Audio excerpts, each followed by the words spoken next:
तो पहले अपन ना E1 E का आपने कहा उससे, अब रुको एक मिनट है चेक कर लेता हूं। तो पार्ट 1 के E1 का 7th पार्ट, E1 के 7th पार्ट में aqueous copper sulphate copper electrode, anode product and cathode product, दोनों पे कॉपर। भाई एनोड पे क्या कॉपर आयन बनता है ना, पर ये तो डिकम्पोजिशन इलेक्ट्रोड की बात कर रहा है 7th वाले में। भाई एनोड और कैथोड पे क्या रिएक्शन होता है? तो कॉपर इलेक्ट्रोड यूज किया ना, अपन ने पढ़ा था ना, इम्प्योर कॉपर और प्योर कॉपर, और कॉपर सल्फेट है, aqueous solution of copper sulphate. तो अपन ने कहा था ना, जितना कॉपर डिपॉजिट होगा उतना कॉपर इससे डिसॉल्व हो जाएगा। तो दोनों पे कॉपर है, उसमें कोई डाउट है क्या?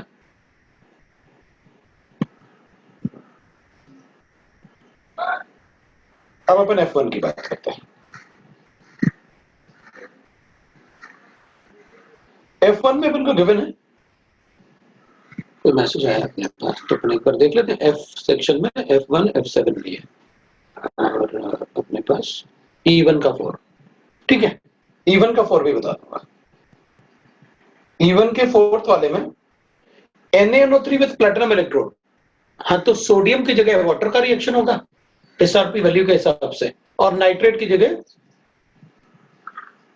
वाटर का रिएक्शन होगा। दोनों ही केस में वाटर का रिएक्शन होगा,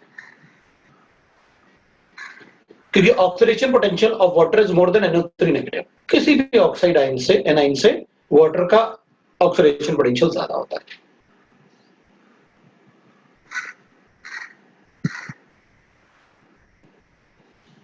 ठीक है, E1 का 4 भी बता दिया मैंने। अपन 7th वाले पे चलते हैं।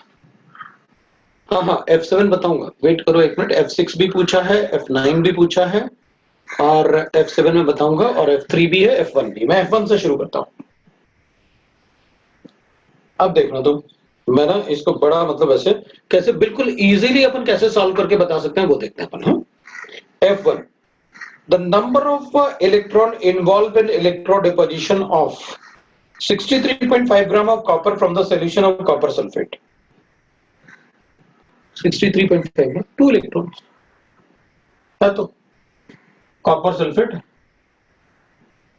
कॉपर के मास के बराबर डिपोजिशन करना है, तो 2 इलेक्ट्रॉन दे दो, तो मोल ऑफ इलेक्ट्रॉन इधर हो गया। इसमें क्या बताऊं?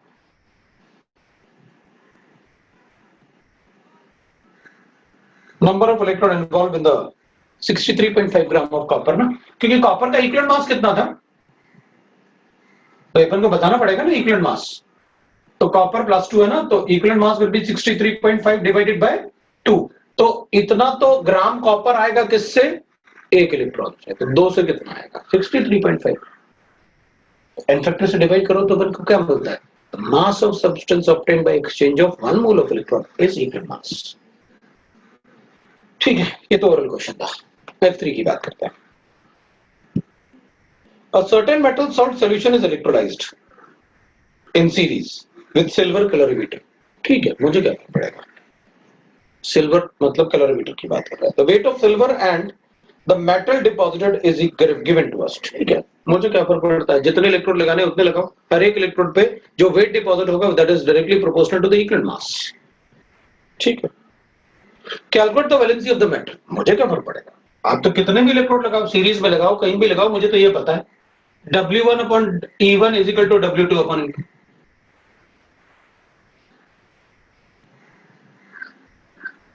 दोनों के इक्विवेलेंट बराबर होते हैं, जितने इक्विवेलेंट इलेक्ट्रोड पे उतने इस पे। अब चाहे अपन 10 से लगाएं, सभी इलेक्ट्रोड पे एक जैसे इक्विवेलेंट रहेंगे। बताया तो आपने पीरियोडिक सेकंड पर। ये सिल्वर हो गया, ये मेटल हो गया। चलो लिख देते हैं, इसका वेट कितना गिवन है सिल्वर का? 0. आपने लिखा है इधर 0.5094 divided by 108 divide by 1। Equivalent mass ना, n factor of silver, that will be equal to, अब मेटल के लिए कितना ग्राम डिपॉजिट हो रहा है वो 0.2653 डिवाइडेड बाय मेटल का मास मुझे गिवन नहीं है। तो वैलेंसी ऑफ द मेटल, उसका एटॉमिक वेट इज नियरली, बेकार ही हो गया क्वेश्चन। 108 डिवाइड बाय n कर देता हूं, n पूछा है उसने अपन से, n factor of the metal, उसका मास नियरली उतना ही है। कैंसिल कर दो ना इसको, इसका n ऊपर ले लेते हैं, बता देते हैं ये वाला पार्ट तो कैंसिल ही हो गया, इसको ऊपर लिखते हैं और ये ऑलमोस्ट 2 टाइम्स जा रहा है, लिख देते हैं फिर ऑलमोस्ट 2 आ रहा है, वही आ रहा ना, हाँ नियरली लिखा ना ये 2.25 अज्यूम करके सॉल्व कर देता है। Answer is 2 because N factor वैसे बता देगा।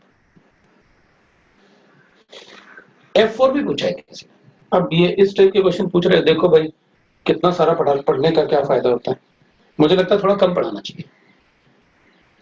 3 ampere of current has passed through the aqueous solution of unknown salt of palladium for 1 hour।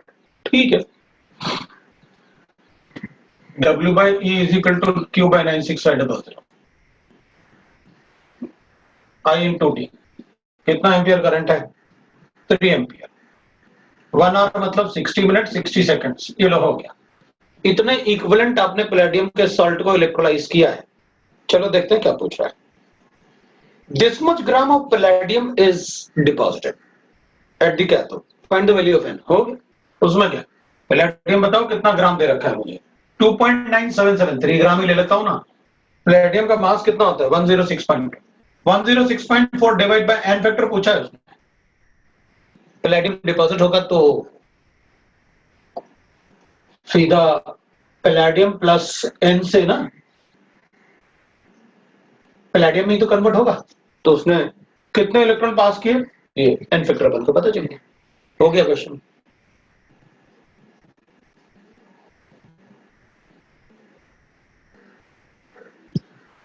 F4 के बाद काफी सारे बच्चों ने F7 भी पूछा है। चलो अपन F7 की बात करते हैं। A current of 3 ampere for 6 hours। ठीक है भाई, 3 ampere for 6 hours लिख देते हैं, ये मिनट 8 था तो ये 6 hours पास किया। चलो देखते हैं क्या बोल रहा है। A current of 3.7 ampere for 6 hours is passed। ठीक है, 7th वाले में।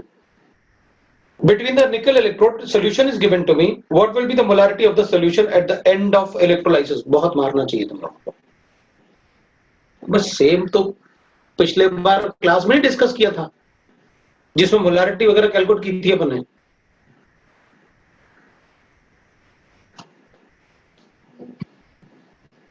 तुम लोगों को तो पकड़ के मारना चाहिए भयंकर। अच्छा खूब, अरे अपन से बोल रहे हैं ना, अपने पास ना ऐसे इलेक्ट्रोलाइसिस करने वाले उनको पता है Ni+2 है और क्या नाइट्रेट दे रखा ना अपन को, निकल नाइट्रेट NO3 नेगेटिव। ठीक है, तो अब इसके इक्विवेलेंट्स कितने गिवन है, नंबर ऑफ इक्विवेलेंट्स गिवन है। इक्विवेलेंट्स कितने गिवन है इसके, तो अपन कहेंगे भाई वॉल्यूम बताओ 2 × 0.5, ये इक्विवेलेंट्स हो गए। लीटर में गिवन है ना, ये ऐसे लिख लो 500 volume in ml divide by 1000, molarity into volume in ml divide by 1000 is moles. ये लो एन फैक्टर से मल्टीप्लाई कर दो, 2 पॉजिटिव है ना चार्ज सॉल्ट पे। ये इक्विवेलेंट्स है अपने पास। कितना इक्विवेलेंट आपने यूज किया, ये आ गया आपके पास, कितना इक्विवेलेंट यूज किया, W/E आ गया। तो इतने एम्पियर का चार्ज जितनी देर के लिए पास करोगे तो इतने इक्विवेलेंट उसमें यूज हो जाएगा, इससे माइनस कर देते हैं। बोलो, लास्ट टाइम बताया ना बिल्कुल सेम क्वेश्चन। हमने जितने कंसेप्ट पढ़े ना क्लास में उसमें से एक भी कंसेप्ट बाहर नहीं जाता, सारे के सारे ओरल क्वेश्चन पूछ रहे हो आप मुझसे। ठीक है, तो अपन ने क्या किया, टोटल इक्विवेलेंट्स गिवन है, number of equivalents left after electrolysis, number of equivalents left after electrolysis है। तो अपने पास थे कितने, 2 × 500 × 2 डिवाइड बाय 1000। मैं तो कुछ भी कैंसिल नहीं करता, तुम अपने आप ही करते रहना। माइनस कितना आया, 3.7 × 6 × 3600 लिख देता हूं, लेकिन डिवाइड बाय 9650। लो भाई इतने इक्विवेलेंट्स बचे। क्या पूछा तुमसे, what will be the molarity. ठीक है, इक्विवेलेंट से तो नॉर्मलिटी आएगा, मोलारिटी लाने के लिए मुझे मोल्स करना होगा। मोल्स में कैसे कन्वर्ट करूं पता है, इक्विवेलेंट्स मतलब m × n ना। अभी मोल्स गिवन थे, आपने n फैक्टर से मल्टीप्लाई करके इक्विवेलेंट में कन्वर्ट कर लिया था।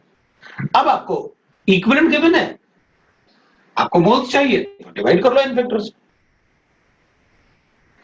moles of number of moles of Na plus 2 left, मतलब वही सॉल्ट होगा लेफ्ट। क्या करेंगे, इक्वल गिवन है, डिवाइड बाय 1/2 करते हैं, ये ब्रैकेट को ऐसे कर लो, ये लो भाई। अब क्या कर दें, क्या पूछा अपन ने, अब मोल्स गिवन है, इतने मोल्स बचे हुए तो इक्वेट कर दो इस वॉल्यूम का, तो कुछ होगा नहीं, कितना 500 ml गिवन है, डिवाइड बाय 1000, लो भाई आ गया। M2 पूछा अपन से, बचा कितना भाई, उतने मोल्स को अगर molarity into volume divide by 1000 लिखूंगा तो 500 ml में कितना मोलैरिटी होगा बता दो।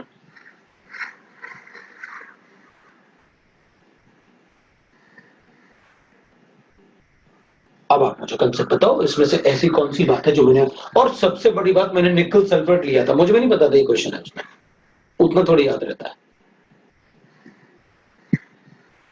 मैंने तो वैसे, मुझे तो कंसेप्ट लेने थे सारे के सारे, सब बताने थे एक तरीके से, मैंने सारे कंसेप्ट बताए आपको, उससे ज्यादा तो बन भी नहीं सकते, इसलिए तो अपन ने पहले सारे रिएक्शन लिखे, अब कंसेप्ट सीखते हैं सारे के सारे।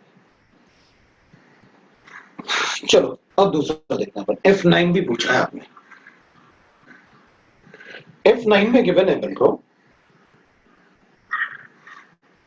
इलेक्ट्रोलाइसिस ऑफ HSO4 नेगेटिव, ठीक है, ये हो जाएगा अपन, राइट ना, मुझे किसी को डाउट नहीं। अब M2 कैलकुलेट करने में वो ब्रैकेट वाला पार्ट इसमें लिख लेना और बता देना। तो बोलो।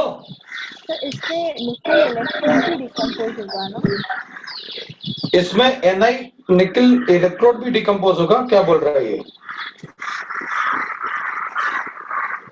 बिटवीन Na इलेक्ट्रोड्स ना,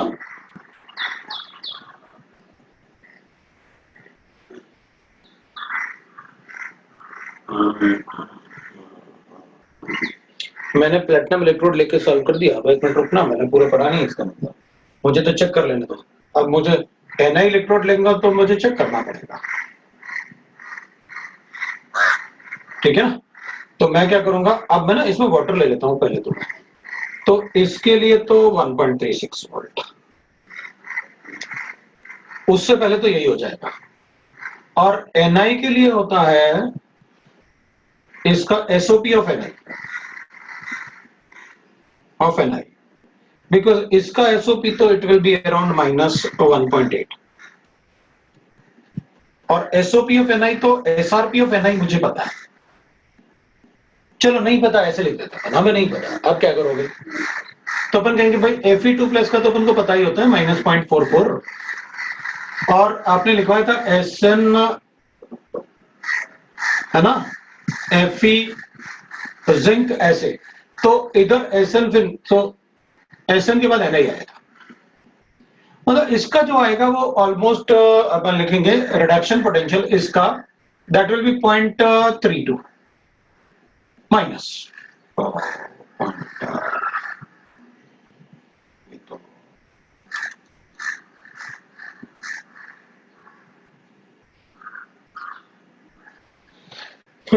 निकल इलेक्ट्रोड डिसॉल्व होगा, फिर तो अपने मजे हो गए, नो चेंज इन कंसंट्रेशन,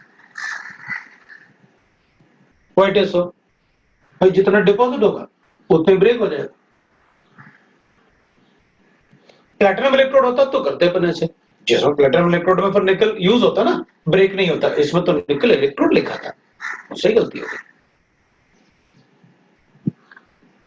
पर तो कोई प्रॉब्लम ही नहीं है, बट जितना ये इस पर डिपॉजिट होगा, सब इन सब में तीनों में ना, अपने पास तीन पार्टी तो है, एक तो Na है, एक NO3 है और H2O है, तीनों में SOP वैल्यू सबसे ज्यादा किसकी, Na की, तो वही रिएक्शन होगा, Na का रिएक्शन होगा, जितना Na डिपॉजिट होगा उतना ब्रेक होगा, तो निकल नाइट्रेट का concentration will remain constant, no change in concentration, अगर चेंज होता तो अपन ऐसे कैलकुलेट करते हैं, वो मैंने पढ़ा नहीं कि निकल मतलब इलेक्ट्रोड से अगर है तो उसमें रिएक्शन होगा, बिल्कुल, ये तो SOP वैल्यूज पता है, ठीक है, बिल्कुल, थोड़ा सा और इस टाइप का अंदाजा तो अपन को होता ही है। F9 मैं थोड़ा ध्यान से ही पढ़ूंगा, F9 को F9 में गिवन है अपन को electrolysis of HSO4 negative ion to convert into this, ठीक है। आप एनोड रिएक्शन और कैथोड रिएक्शन बता रहे हो मुझे।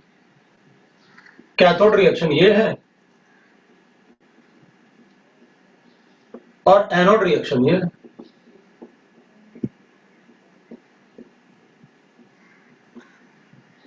ये कैथोड रिएक्शन है, क्योंकि आपने बताया कि वहां पर S2O8 2 नेगेटिव बन रहा है। Assuming 75% करंट एफिशिएंसी, ठीक है भाई, मतलब जितना करंट में पास कर रहा था उसमें से सिर्फ 75% ही यूज होता है बस, ठीक। हमें क्या फर्क पड़ेगा। What current should be employed to achieve the production rate of 1 mole of this per hour? Ampere पूछा है।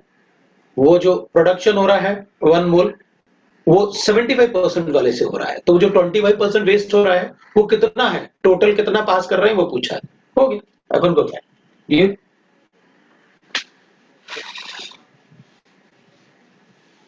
कहेंगे, हमारा क्वेश्चन तो इससे ही सॉल्व होगा। ये लो W/E is equal to I into T divided by 96500। भाई इसका 1 मोल अगर लिखना है अपन को 1 मोल, तो इक्विवेलेंट कितना हो गया, इतना। वो कैसे, molarity into volume, molarity into N factor, क्योंकि ये तो इक्विवेलेंट है ना, और आपने 1 मोल कहा था, हमने कर दिया 1 mole of this per hour, ठीक है। तो आई कितना चाहिए पर आवर के लिए, मतलब 60 मिनट्स और 60 सेकेंड्स डिवाइडेड बाय 96500, कितना चाहिए भाई आई का वैल्यू। अब क्या करें, तो अपन कहेंगे ये तो वो आई है ना जो यूज हो रहा है, मतलब ये तो 70% 5% वाला है जो यूज हो रहा है। बताओ 100 वाला कितना होगा, तो इतना होगा टोटल करंट। फास्ट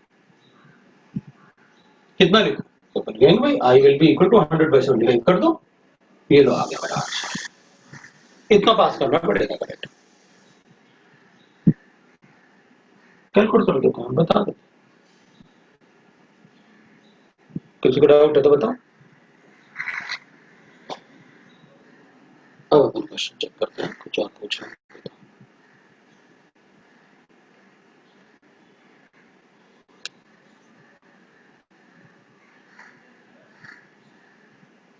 F6 का पार्ट 1 F6 भी पूछा है। फिर एक बोल रहा है कि अगर 63.5 की जगह 127 होता तो क्या करते, कुछ नहीं, 4 इलेक्ट्रॉन देता, इक्विवेलेंट इक्वेट कर देता और क्या करता,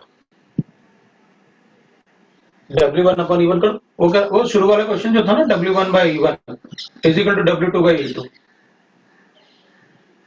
कॉपर के लिए ये कह रहा है कि अगर मान लो ये 63.5 है और ये 63.5 डिवाइडेड बाय 2 है, तो कितना चार्ज देना पड़ा, 2 फैराडे के बराबर, मतलब 2 मोल चार्ज दिया था करने।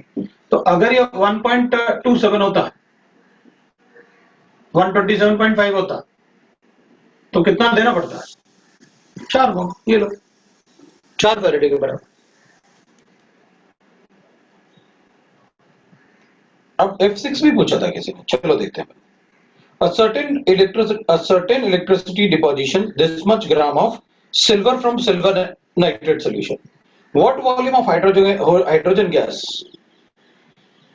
What volume of hydrogen will be same quantity of electricity liberate at STP? ठीक है, हमें क्या फर्क पड़ता है, हमें आपने ये तो बताया ना, आपने कहा कि अगर मान लो, ठीक है, कि भाई इसका कितना ग्राम आपने लिखा 0.54 ग्राम्स, 108 डिवाइडेड बाय 1, इतना इक्विवेलेंट ऑफ कॉपर डिपॉजिट होता है। तो बताओ अगर, तो इतना चार्ज लगा होगा, तो इतने चार्ज से ये डिपॉजिट हो गया होगा इतना ग्राम्स। तो अगर इतना ही चार्ज मैं हाइड्रोजन के लिए यूज करूं, अगर मैं इतना ही चार्ज हाइड्रोजन के रिएक्शन के लिए यूज करूं, तो बताओ कितना वॉल्यूम डिपॉजिट होगा। तो अपन कहेंगे अगर इतना ही चार्ज यूज करोगे तो इतना ही इक्विवेलेंट हाइड्रोजन के होंगे, भाई दोनों इलेक्ट्रॉन पे एक जैसा होता है ना इक्विवेलेंट। तो ये अपन कहेंगे अच्छा ये सिल्वर के थे, इतना चार्ज पास किया। अगर इतने ही चार्ज इक्विवेलेंट ऑफ चार्ज से हाइड्रोजन के लिए कैलकुलेट करें तो अपन कहेंगे ठीक है इतने ही चार्ज से इतना ही इक्विवेलेंट आएगा, तो अपन कहेंगे is equal to equivalent of hydrogen. Hydrogen का इक्विवेलेंट है तो moles of hydrogen, moles of hydrogen.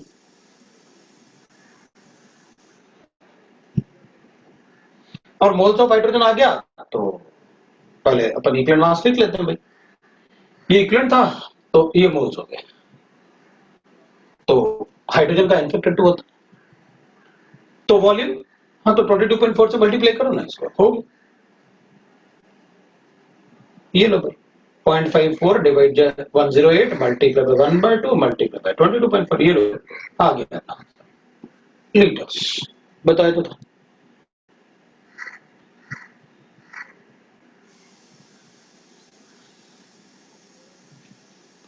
ये तो आपका हो गया पार्ट 2। अब इसमें अपन जी भी कर सकते थे, जी वैसे कमर्शियल सेल्स हैं, इसमें ऐसा कुछ अपन को पढ़ने की जरूरत नहीं है, आप चाहो तो वैसे भी कर सकते हो। कमर्शियल सेल एक एप्लीकेशन जैसे लिखा है उन्होंने, तो बोलो तो मैं कैलकुलेट कर दूं, वैसे तुम कैलकुलेट कर सकते हो जी, कोई प्रॉब्लम नहीं है, जी वाला कर लेना, बाकी नहीं कर पाओगे, बाकी अपन को रुकना पड़ेगा जे तक। तो पार्ट 2 का कोई डाउट है तो बताओ।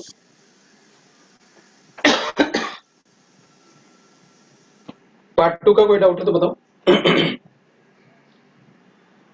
पार्ट 2 में कोई डाउट नहीं।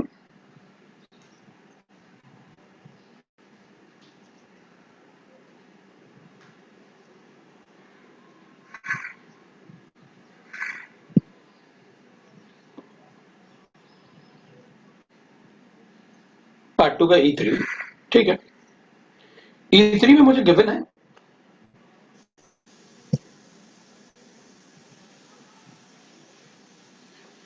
पार्ट 2 का E3 लिख रहा हूं मैंने।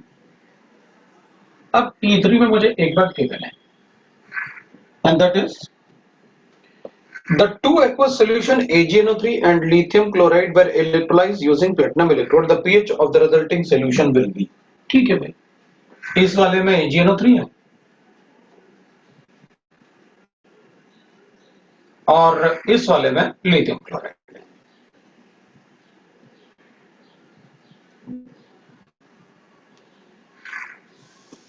पहले रिएक्शन चेक कर लेते हैं, इस वाले में ये डिपॉजिट होगा, वाटर का रिएक्शन यहां, इस वाले में वाटर का रिएक्शन यहां होगा और Cl नेगेटिव का रिएक्शन यहां होगा। जहां वाटर का रिएक्शन हो रहा होगा और दूसरी जगह दूसरा आयन का रिएक्शन होगा तो पीएच में चेंज आएगा। चलो एक बार इसका रिएक्शन देख लेते हैं। या तो इलेक्ट्रॉन लूज करेगा water, so H2O will get convert into E plus H plus sign plus O2, तो ऐसे लिख देते हैं, मतलब H प्लस साइन का कंसंट्रेशन इसमें बढ़ेगा, H प्लस साइन बढ़ेगा तो A वाले में ये A है अपना, ये B है, इसमें pH डिक्रीजेस, pH डिक्रीजेस, इसमें तो H2O है, इलेक्ट्रॉन लूज करना है,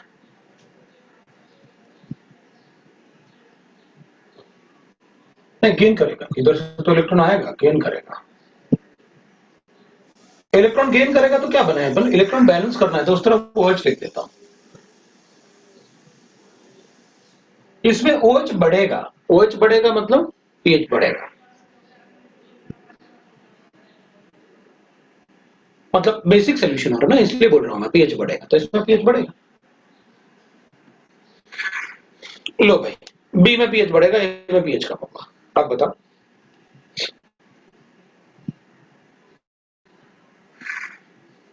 E5, E5 वाले में गिवन है, during electrolysis of copper sulphate और platinum electrode the pH of the solution will be, हाँ तो ठीक है ना, कॉपर इलेक्ट्रोड, कॉपर है ना, तो कॉपर का रिएक्शन हो जाएगा, ये प्लैटिनम इलेक्ट्रोड है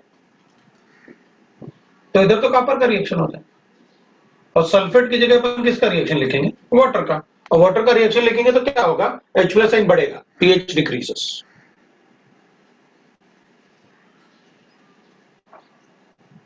pH डिक्रीज होगा ना, इधर रिएक्शन होगा तो ये लिखा था आपने, उधर वाला वाटर का रिएक्शन, H प्लस साइन बढ़ेगा, H प्लस साइन बढ़ेगा, गेट दैट। अब बताओ दूसरा section F,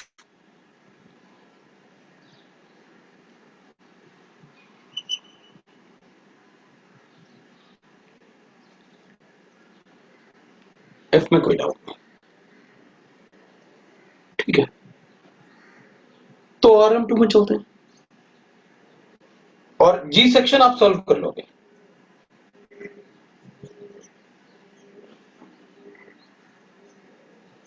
lead storage battery भी है, चलो फिर भी ट्राई तो कर ही सकते हैं। ORM चलते हैं। अच्छा एक्सरसाइज 2 भी है, चलो एक्सरसाइज 2 करते हैं, क्या प्रॉब्लम है बताओ।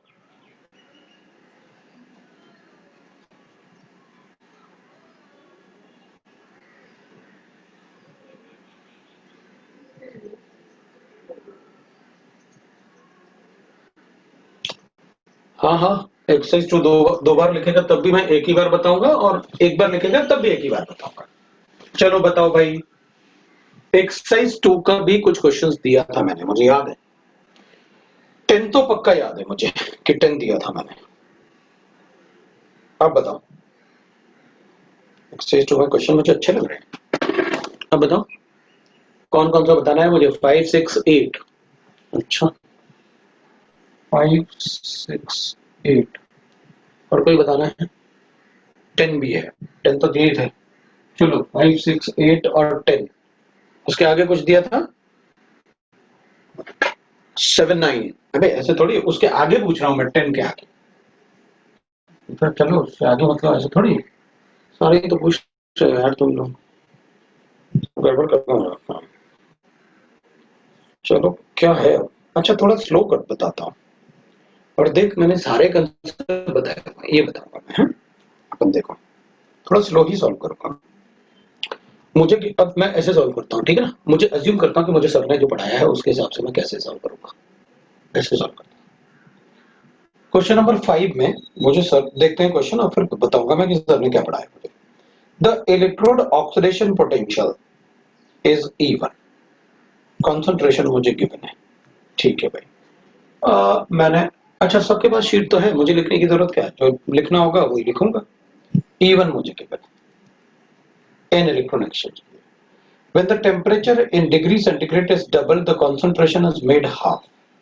अच्छा, ठीक। Then the electrode potential E2. Which of the following? Which of the following represent the correct relationship between the E1 and E2? तो अपन कहेंगे देखो भाई, इस केस में तो मैं ऐसे लिखूंगा, E is equal to, आपने पोटेंशियल की बात की है तो E naught of S minus 2.303 R T N F log of 1 by, मैं क्यूसी लिखूंगा, QC is concentration of N, ये to the power of N plus ये मेरे पास ना पहले ये 2 मोलर गिवन है मुझे, ठीक है, मेरे पास ये वैल्यू 2 गिवन है। टेम्परेचर T ले लेता हूं। अब मैं क्या करूं, आप मुझसे कह रहे हो, और इसका ना पोटेंशियल मेरे पास E1 आ गया, ऑक्सीडेशन पोटेंशियल।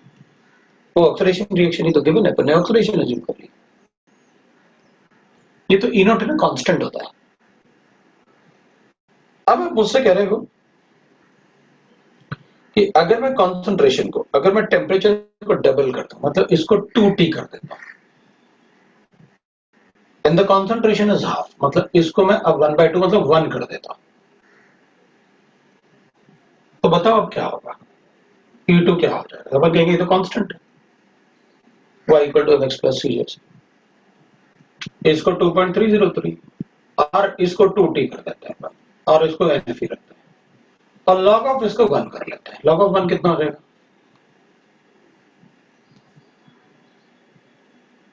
तो अपन कहेंगे ये जो पोटेंशियल अपन ने लिखे है ना, इसमें क्या चेंज आएगा, तो अपन कहेंगे इसमें तो क्या था, T था, अब एक पर्टिकुलर टेम्परेचर तो रहेगा ही, तो log 2 तो 0.3 था, इसको अपन 0.3 से मल्टीप्लाई करेंगे, और log 1 क्या हो जाएगा।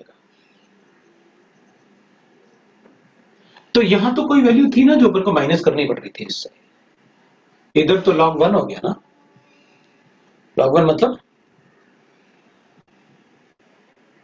0, तो कौन सी वैल्यू बड़ी होगी, E2 बड़ा होगा E1 से।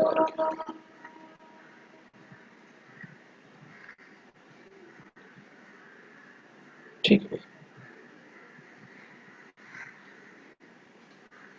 अब आपने मुझसे कहा question number 6।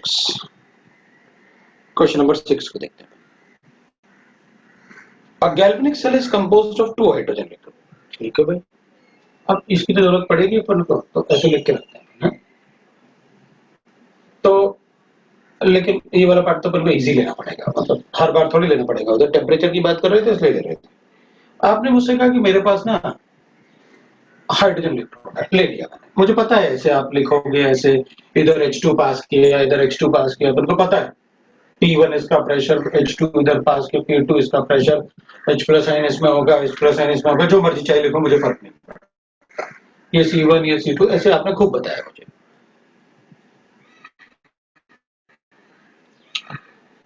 Composed of hydrogen electrode, one of which is standard one। ठीक है भाई, एक स्टैंडर्ड ले लेते हैं। In which of the following solutions should the other electrode be immersed to get the maximum EMF? ठीक, कौन कौन से हैं? एक वाला, एक तो स्टैंडर्ड है, स्टैंडर्ड मतलब उसका ईएमएफ 0 होगा। मुझे मैक्सिमम ईएमएफ चाहिए, तो E is equal to E naught of cathode minus E naught of anode।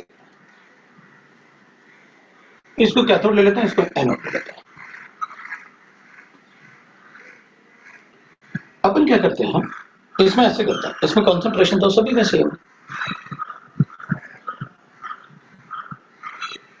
तो कैथोड माइनस एनोड के हिसाब से अपन सॉल्व कर लेते हैं। अपन को के ए वैल्यूज गिवन है कि भाई एसिटिक एसिड का के वैल्यू कितना है और इसका के वैल्यू कितना है। अगर स्टैंडर्ड वाला है तो इसका कंसंट्रेशन मेरे पास 1 है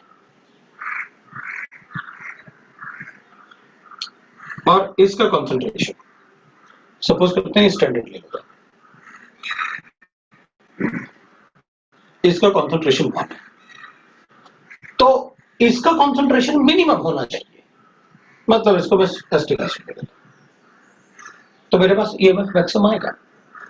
वेट इज तो 0 हो गया, कंसंट्रेशन चाहिए ना, E naught of the cell will be 0।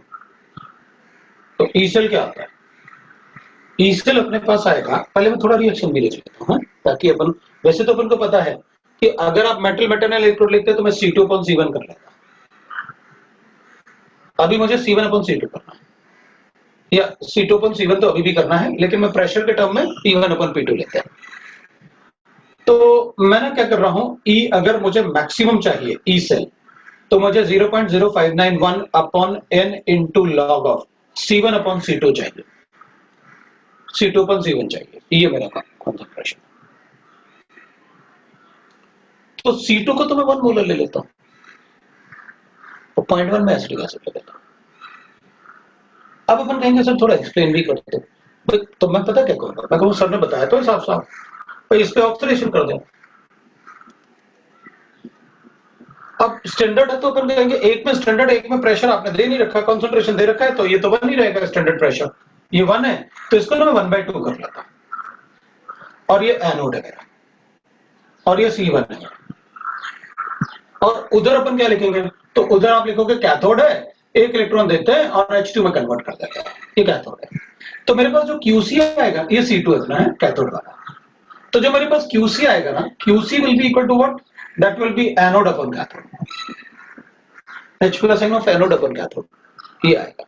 तो अपन कहेंगे ठीक है, आप ऐसे लिखो पहले E नॉट ऑफ सेल है ना, माइनस ऐसे लिखोगे ना अपन एनोड अपॉन कैथोड, लेकिन E नॉट तो 0 है क्योंकि ये कंसंट्रेशन सेल, अगर ये 0 है तो मैं इसको पॉजिटिव बनाना चाहता हूं। अब पॉजिटिव बनाना है अगर मुझे, तो मुझे क्या करना होगा, कैथोड अपॉन एनोड लिखना होगा ना, ये पॉजिटिव बनाने के लिए लिखा अपन ने, और कैथोड क्या है C2 और ये एनोड क्या है C1, तो पहले से पता है मुझे, इसलिए तो लिखा मैंने, वैसे तो क्लास में बताया था।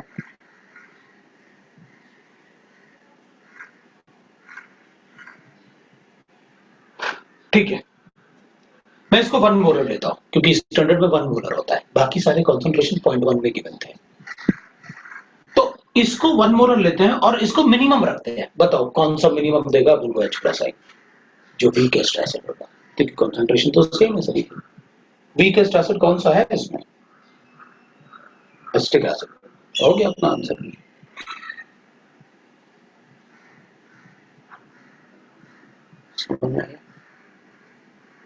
ठीक है, ये 6 वाला था। अब अपन 7 की भी बात करते हैं। आपने मुझसे 7 भी पूछा। 2 weak acids HA and HB। ठीक है भाई, मुझे क्या फर्क पड़ता है, ये लो HA होगी और ये HB। HA1 और HA2, ठीक है, ये लो कर दिया। क्या करूं अब इसका? Each with the same concentration. ठीक है भाई, दोनों का कॉन्सेंट्रेशन सेम है, अच्छी बात है ये तो। चलो भाई, C1 इजिकल टू C2 के बिना पीके वैल्यूज अलग अलग है, बहुत अच्छी बात है। फिर तो फिर उसमें मुझे क्या फर्क पड़ेगा? PK equal to 3, pK equal to 5, मतलब इसका के मुझे पता है, उसका के मुझे पता है। आर प्लेस्ड इन कांटेक्ट, हाँ प्लेस तो कर ही रखा है अपन ने कांटेक्ट में, with hydrogen electrode 1 atmosphere 25 degree centigrade, और E नॉट तो 0 लेना ही है, कंसंट्रेशन सही है। And are interconnected through the salt bridge, हाँ तो सॉल्ट ब्रिज लगा देते हैं, लगा दिया अपन ने, ये तो लगाते ही हैं अपन। The EMF of the cell is, ठीक, हमें क्या फर्क पड़ेगा, लो ले भाई, E नॉट तो 0 है, इसको अपन ऐसे कर ले, ये ऐसे लिखा अपन ने, और QC क्या आ रहा था? C1 upon C2। ये नेगेटिव साइन है जी, फिर अपन C2 अपन C1 कर देंगे, इसको पॉजिटिव कर देंगे। ये तो 0 है, सो अपन ने लिखा E cell will be equal to 0 minus, तो मैं इसको हटा ही देता हूं और माइनस को प्लस कर लेता हूं, C2 अपन C1 कर लेंगे। 0591 upon 1 into log of C2 upon C1। C2 ये है,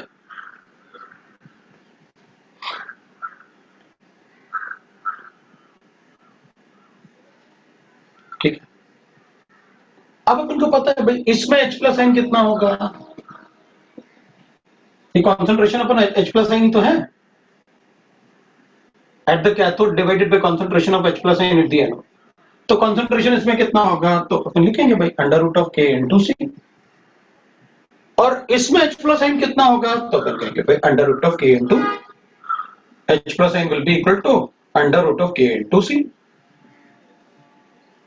ये एनोड वाला है, ये कैथोड वाला है, क्या करें? C तो सेम है, क्या है अपने पास? हो गया, कॉन्सेंट्रेशन गिवन है भाई, अपन को इसकी जगह क्या लिखना है? लिख देंगे 0.0591 log of H plus in cathode, C तो दोनों के सेम है, सो इसको मैं K2 कर लेता हूं, उसको K1 कर लेता हूं, ये PK1 PK2 लिख से, तो under root of Ka2 into C divided by under root of Ka1 into C। अपन को गिवन है C इज सेम,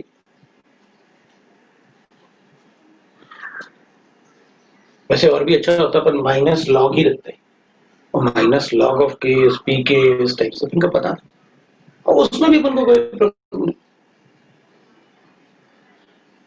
हो गया कुछ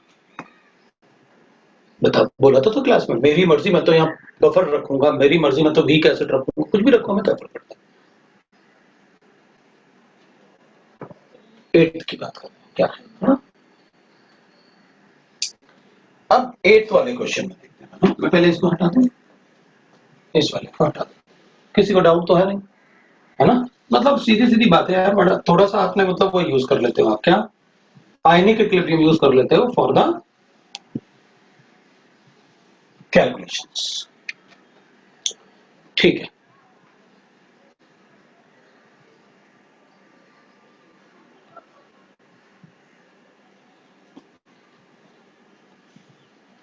एट्थ वाले क्वेश्चन की बात, 8th भी पूछा आपने, हाँ? मैं 8th वाले क्वेश्चन की बात करता हूँ। 8th वाले क्वेश्चन में आपने मुझसे कहा है hydrogen electrode placed in a buffer solution. अच्छा, अब तो बफर ले लिया, कोई बात नहीं भाई, हमें क्या फर्क पड़ेगा, बफर ले लो in the ratio of this, ठीक है भाई, मैंने हाइड्रोजन इलेक्ट्रोड बना दिया, ले लो बना दिया, बस ये हाइड्रोजन लिक्विड है, यहाँ H2 पास करेंगे अपन और इसमें बफर सोल्यूशन है। क्या क्या है? CH3CONA और CH3COH है। इन the ratio of x to y। ठीक है, ये x है, ये y है। अब क्या करूं? And y to x the electrode potential of E1 and E2 volts. अच्छा, मतलब दो सेल लिया आपने और एक में आपने CH3CONA डिवाइड बाय CH3COH, इसमें अपन ने लिया है y अपॉन x, एक में लिया x अपॉन y, एक में लिया है y अपॉन x और इनको कनेक्ट करोगे आप। ठीक है, E नॉट तो जीरो रहेगा हाइड्रोजन इलेक्ट्रोड से। ठीक है, the pK values of acidic acid is. ठीक है भाई, कोई बात नहीं, अपन बता देंगे पीके वैल्यूज। क्या करना है इसमें? अब अपन को सबसे पहले एक बार क्वेश्चन, क्योंकि बफर सॉल्यूशन है ना, एक बार फिर से पढ़ेंगे। A hydrogen electrode is placed in the buffer solution, this in the ratio of y upon x upon y and y upon x. Electrode potential E1 and E2 are given to us. मैंने इसलिए फिर से पढ़ा कि मुझे ये नहीं पता चल रहा था कि E1 और E2 मुझे क्या दे रखा है। E1 और E2 मुझे क्या दे रखा है? तो the pK values of this will be। ठीक है भाई, अब E1 E2 जो है, क्योंकि इसमें कुछ मेंशन नहीं है इसलिए अपन रिडक्शन पोटेंशियल अज्यूम कर लेंगे। ठीक है, तो pK values of acetic acid is, तो अपन को ये इसने बिल्कुल नहीं कहा कि आप इसका सेल बनाओ, वो कह रहा है दो अलग अलग सेल हैं तो E1 E2 के फॉर्म में बता दो। ठीक है, पहले तो अपन बफर का फॉर्मूला लिख लेते हैं। इसको अगर अपन लिखेंगे तो pH1 लिख लेते हैं। अपन क्या करेंगे, इसको pH1 will be equal to pKa plus log of x upon y, इसका इक्वेशन हो गया। और इसके लिए लिखते हैं pH2 will be equal to that is pKa plus log of y upon x। वो सॉल्व गिवन है ना, अपन को ऐसे कर लेते हैं। अब अपन लिखते हैं कि भाई देखो इसमें ऑक्सीडेशन होगा, तो ऑक्सीडेशन मतलब H2 converts into H plus ion plus 2 electrons. तो अपन लिखेंगे, ठीक है, इसमें अपन लिखेंगे that is E1 will be equal to that is 0 minus 0.0591 into log of H plus ion. तो कुछ दिया नहीं था ना अपन ने, तो मुझे दोनों का रिडक्शन पोटेंशियल अज्यूम करना पड़ेगा, क्योंकि आपने कुछ दिया नहीं था उसमें कि ऑक्सीडेशन पोटेंशियल है, रिडक्शन पोटेंशियल है, और ना ही आपने ये दिया कि वो दोनों सेल बनाए आपने। Twice of H plus ion plus, तो H प्लस आयन एक ही लेता हूं ना, किसने कहा कि ट्वाइस लो आप, H2 का 1 एटमॉस्फेयर लेना है, तो अपन क्या लिख लें इसको 1 अपॉन H प्लस आयन। तो इसको मैं लिखूंगा E1 will be equal to 0.0591 pH1 minus log of 1 upon H plus ion. इसको भी लिख देता हूं H plus ion plus electron converts into H2, तो इसमें आ जाएगा E2 will be equal to 0 minus 0। अब इसमें भी सीधा ही लिख देते हैं अपन, E2 will be equal to 0.0591 pH2। मैं क्या करता हूं, दोनों को ऐड कर देता हूं। दोनों को ऐड करने से क्या आएगा अपने पास, E1 plus E2 will be equal to 0.0591 into pH1 plus pH2 आ जाएगा। पता अपन क्या करते हैं, इन दोनों को ऐड कर देते हैं यहां सब्स्टिट्यूट करने के लिए।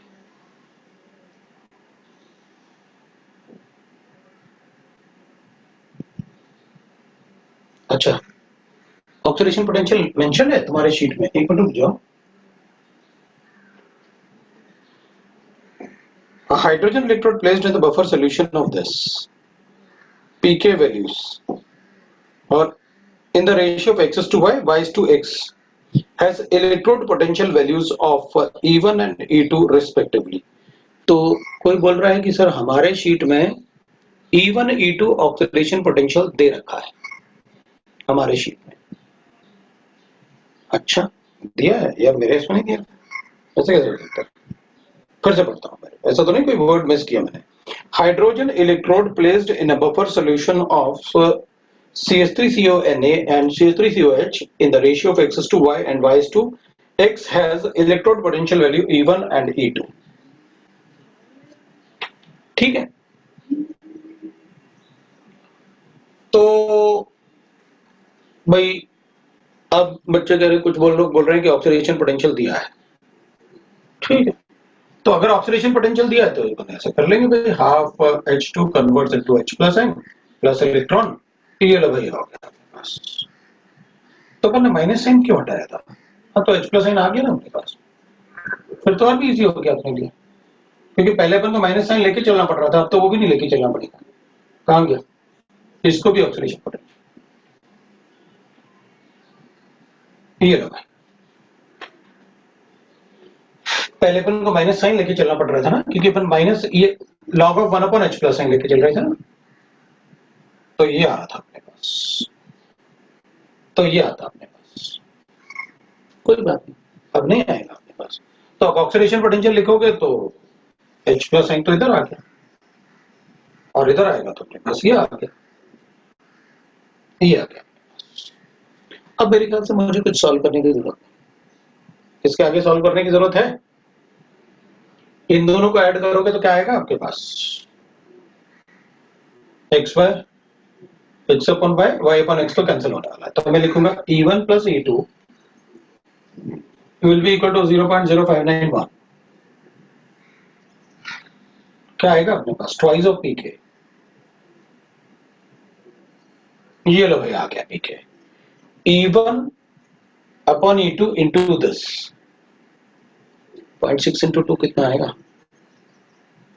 0.12 के अलावा 0.12 के आसपास है ना, देखते हैं क्या गिवन है, क्या गिवन है भाई अपन को?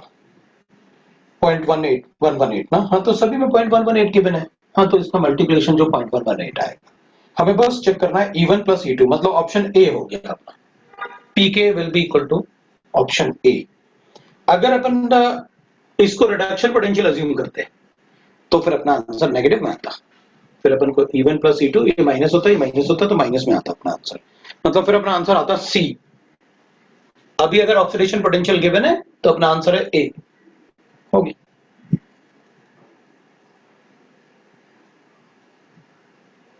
कोई डाउट है तो बोलो।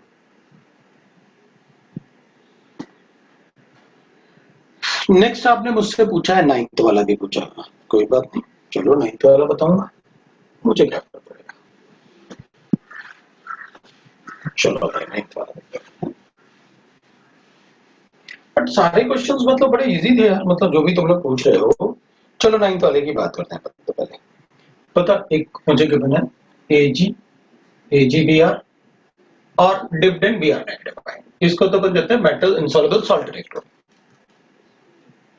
और दूसरा मुझे गिवन है Fe3 प्लस, Fe+2 में कन्वर्ट हो रहा है और प्लेटिनम इलेक्ट्रोड, मतलब ये है अपना रेडॉक्स इलेक्ट्रोड, ठीक है।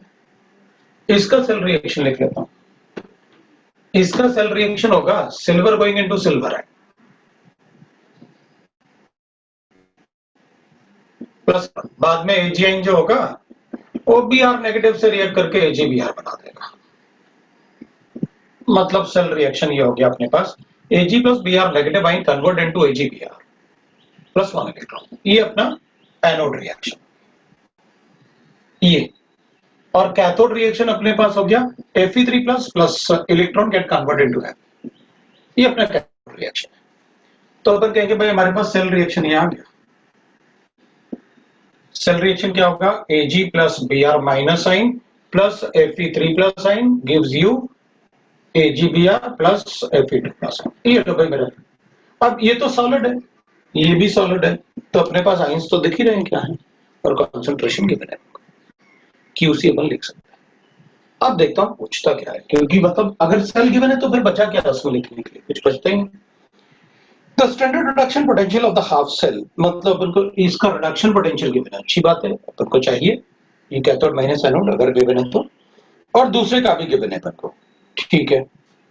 तो the standard reduction potential of the half cell is given, अब इनको EMF बताना है, तो बचा क्या इसमें, सब तो हो गया, ये पूछा है। कैथोड माइनस एनोड अपन को गिवन है, वो कैथोड है, ये एनोड है, क्योंकि सेल गिवन था अपन को, एन गिवन है अपन को 1, और ये अपन को ऐसे गिवन है, Fe+2 गिवन है, Fe+3 गिवन है, और Br माइनस एन गिवन है। लो भाई आंसर आ गया, कुछ था ही।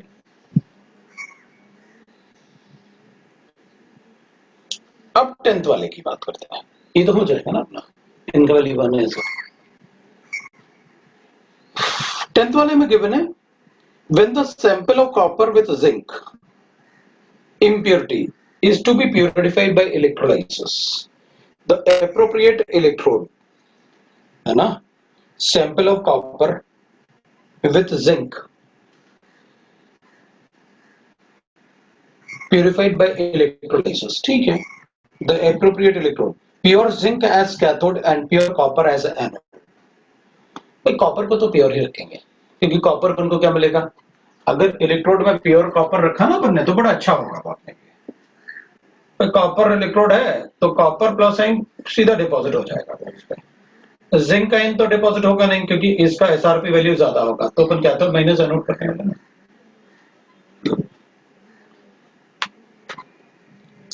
ठीक है, इम्प्योर सैंपल एज कैथोड नहीं, प्योर कॉपर एज एनोड नहीं, फिर अपन लिखेंगे impure zinc as cathode, no, pure copper as cathode ये सही है, और इम्प्योर सैंपल एज एनोड मतलब impure copper as anode.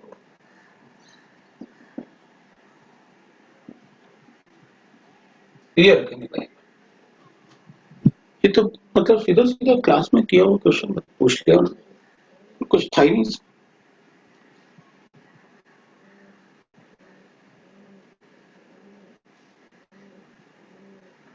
Part 1 में 5 क्वेश्चन और बचे हुए हैं, वो सारे कर लेना। पार्ट 2 में एक्सरसाइज 2 के पार्ट 2 में ज्यादा नहीं कर सकते। एक्सरसाइज 1 में 11 to 15 करो, पार्ट 1 में एक्सरसाइज 2 का पार्ट 1।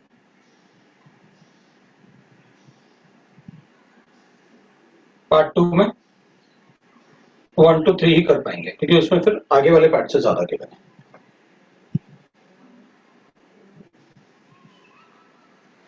पार्ट 3 में more than one option correct.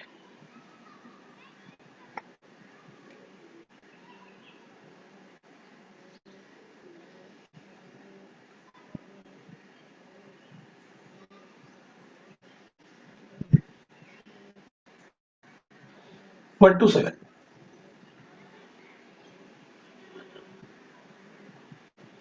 बाकी अपन इतना करने के बाद ही मतलब आगे डिस्कस करते हैं, है ना, फिर कॉम्प्रिहेंशन एक साथ डिस्कस करते हैं, बाकी पार्ट रुक जाता है। अब आप ORM2 पूछ लो, ORM2 में कोई डाउट है तो, अदरवाइज आगे पढ़ेंगे। ORM2 में कोई डाउट है? ORM2 में क्या दिया था मैंने होमवर्क में? ORM2 का होमवर्क क्या था अपना?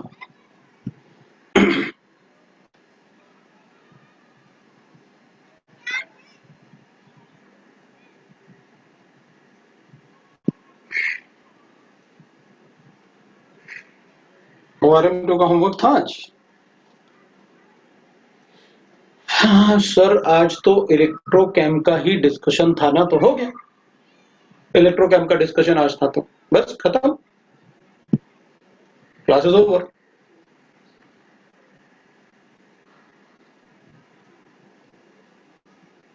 एक्सरसाइज 2 का पार्ट 3 और 4 दिया ना हमने? 4 नहीं दिया, 3 दिया। अच्छा, ORM का पार्ट 3 एंड 4 एक्सरसाइज 2 का दिया था। तो आज तो इलेक्ट्रोकेम का ही डिस्कशन था ना, और आप पढ़ाने वाले थे आगे। अच्छा, ऐसा कहा था मैंने? आगे पढ़ाने के लिए तो नहीं कहा होगा यार, है ना। अब लेकिन प्रॉब्लम यह है कि भाई आदमी झूठ भी नहीं बोलता, इसलिए अपन ये भी नहीं बोल सकते कि वो झूठ बोल रहा है, हमेशा सच बोलता है। तो ORM2 नेक्स्ट टाइम,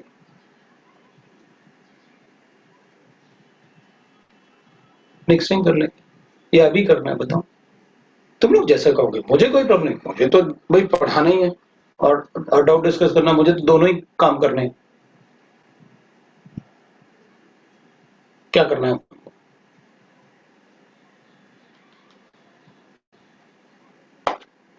जल्दी टेलिंग।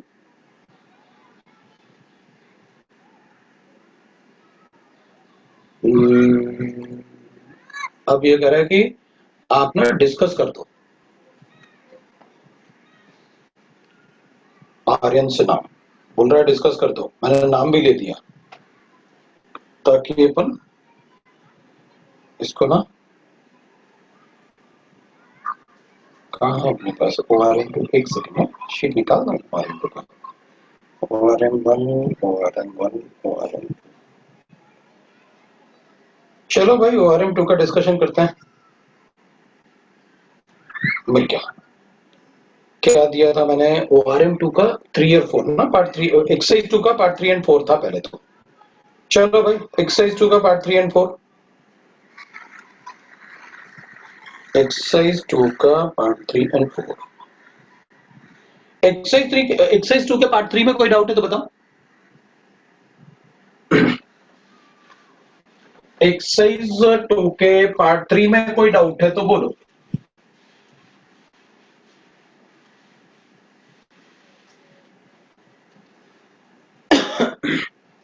एक्सरसाइज 2 के पार्ट 3 का 1 और 8 मेरे पास आया है। चलो 1 वाले को डिस्कस करते हैं। Electrophilic substitution can be seen in which of the following reaction, 1 2 3, बस 1 2 3। भाई एक बार बता, अपन को ऐसे ये सीएल है, CL3 से रिएक्ट करूंगा, अटैक करेगा, कार्बोकेटाइन बनेगा इस पे। अब इस पे जो कार्बोकेटाइन बनेगा इंट्रामोलेकुलर रिएक्शन करवा दूंगा, ये बना अपने पास 1 2 3 4 carbon atoms, 1 2 3, third carbon atom पे नहीं, अटैक करो, 5 मेंबर रिंग बना ना फर्स्ट वाले में। सेकंड वाले में हाँ, तो इधर डबल बॉन्ड O है तो उसमें डबल बॉन्ड O आ जाएगा, तो फर्स्ट वाले का आंसर अपने पास ही आ गया, सेकंड वाले का आंसर अपने पास ऐसे आ गया। भाई सेकंड वाले में आपने ऐसे लिखा ना, तो Cl हटा के सीधा पॉजिटिव चार्ज ही लिख देता हूं, अटैक करो 1 2 3 4 5 मेंबर, ये लो आ गया,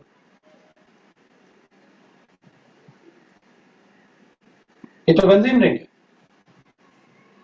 ये लो आंसर हो गया। फिर Br2Fe electrophilic aromatic para position में, लेकिन इलेक्ट्रोफिलिक एरोमेटिक कभी अपन ने लाइट के प्रेजेंस में नहीं किया, और फोर्थ वाले में तो लाइट के प्रेजेंस में किया है, वो गलत है, वो नहीं करना चाहिए था। ठीक है, सेकंड वाला question, in which of the following reaction correct order of the major product is given to us, correct major product is given, पहले वाले में नाइट्रेट है, ब्रोमिनेशन किया मेटा पे, करेक्ट, सेकंड वाले में CH3 है, Cl2Fe, करेक्ट, ये तो वो रिएक्शन है जिसमें आपने ऑर्थो प्रोडक्ट मेजर प्रोडक्ट बताया, 3 रिएक्शन बताए थे ना। फिर फोर्थ वाले में it is AlCl3, correct, para position पे अटैक होगा, और लास्ट वाले में गलत, CHO is a Meta directing group, तो मेटा पोजीशन पे आना चाहिए, सेकंड क्वेश्चन का डी वाला वो गलत है। थर्ड क्वेश्चन में अपन को गिवन है सिलेक्ट द रिएक्शन, सेलेक्ट कर लिया भाई, अब इसमें क्या करना है, ओरिएंटेशन, ठीक है, मेरे पास एक Cl है और एक CH3 है, इसका अगर मैं नाइट्रेशन करूंगा तो Cl और CH3 के रिस्पेक्ट में मुझे CH3 को प्रेफरेंस देना पड़ेगा, क्योंकि CH3 वाला ज्यादा एक्टिविटी टेबल के हिसाब से भी और वैसे भी।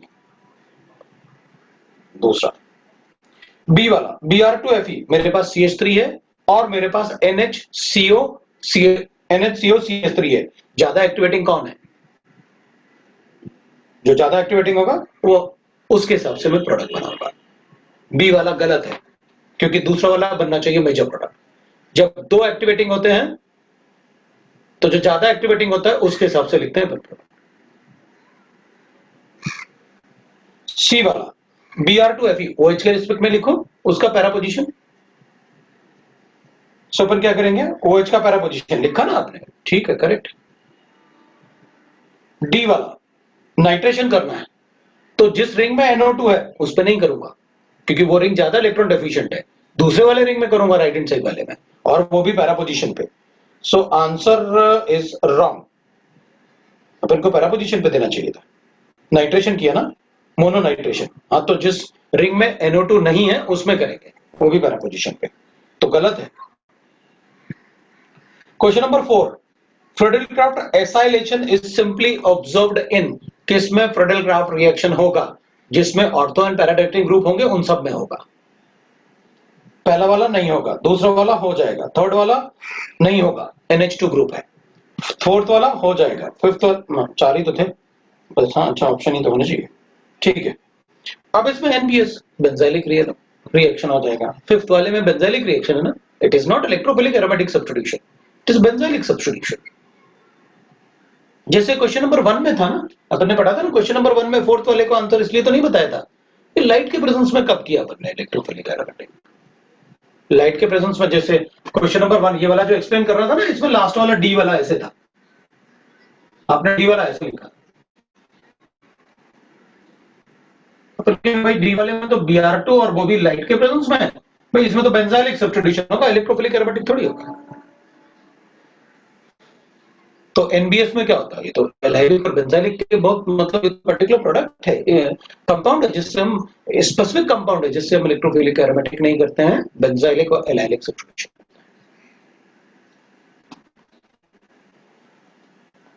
क्या करना था इसमें, अच्छा स्टेटमेंट्स बताने थे।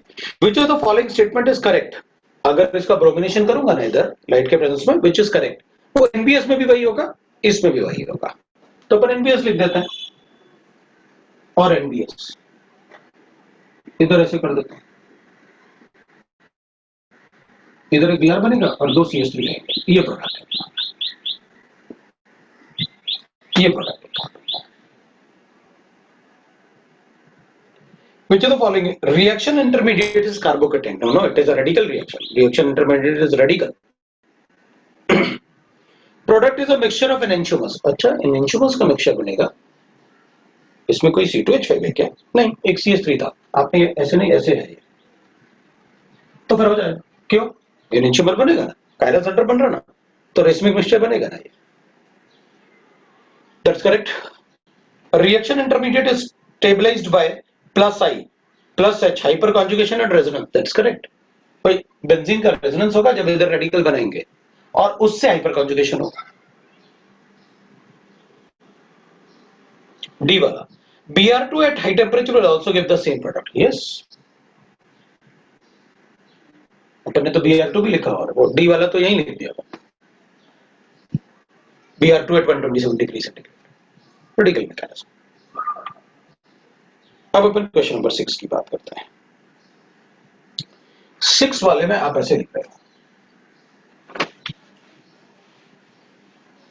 क्वेश्चन नंबर 6 में इन द गिवन रिएक्शन मेरे पास ना C7H12 है, ठीक है भाई C7H12 है, लिखो, हमें क्या फर्क पड़ेगा, करना क्या है ये बताओ।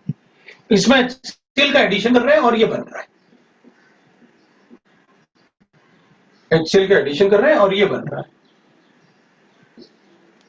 अब क्या बोल रहे हैं, स्ट्रक्चर X कैन बी, हाँ तो बना देते हैं ना, अपन को क्या फर्क पड़ेगा।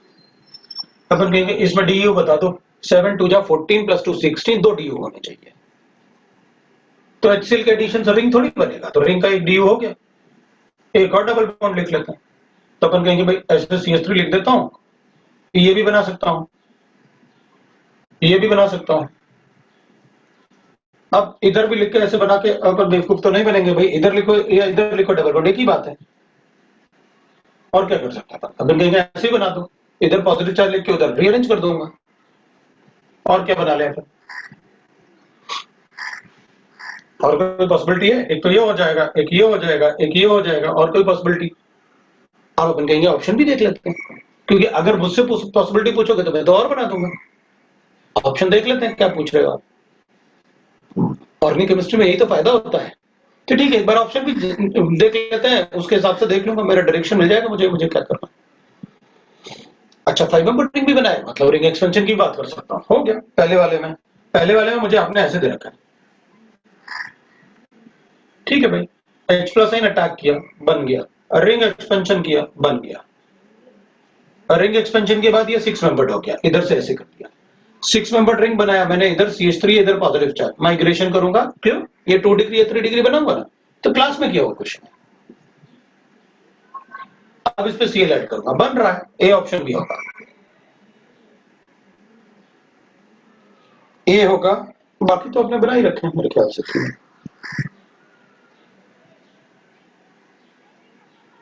हो गया, that is how we have to think. मैं आपको आंसर नहीं बता, मैं आपको ये बताना चाहता हूं कि मैं क्या सोचूंगा।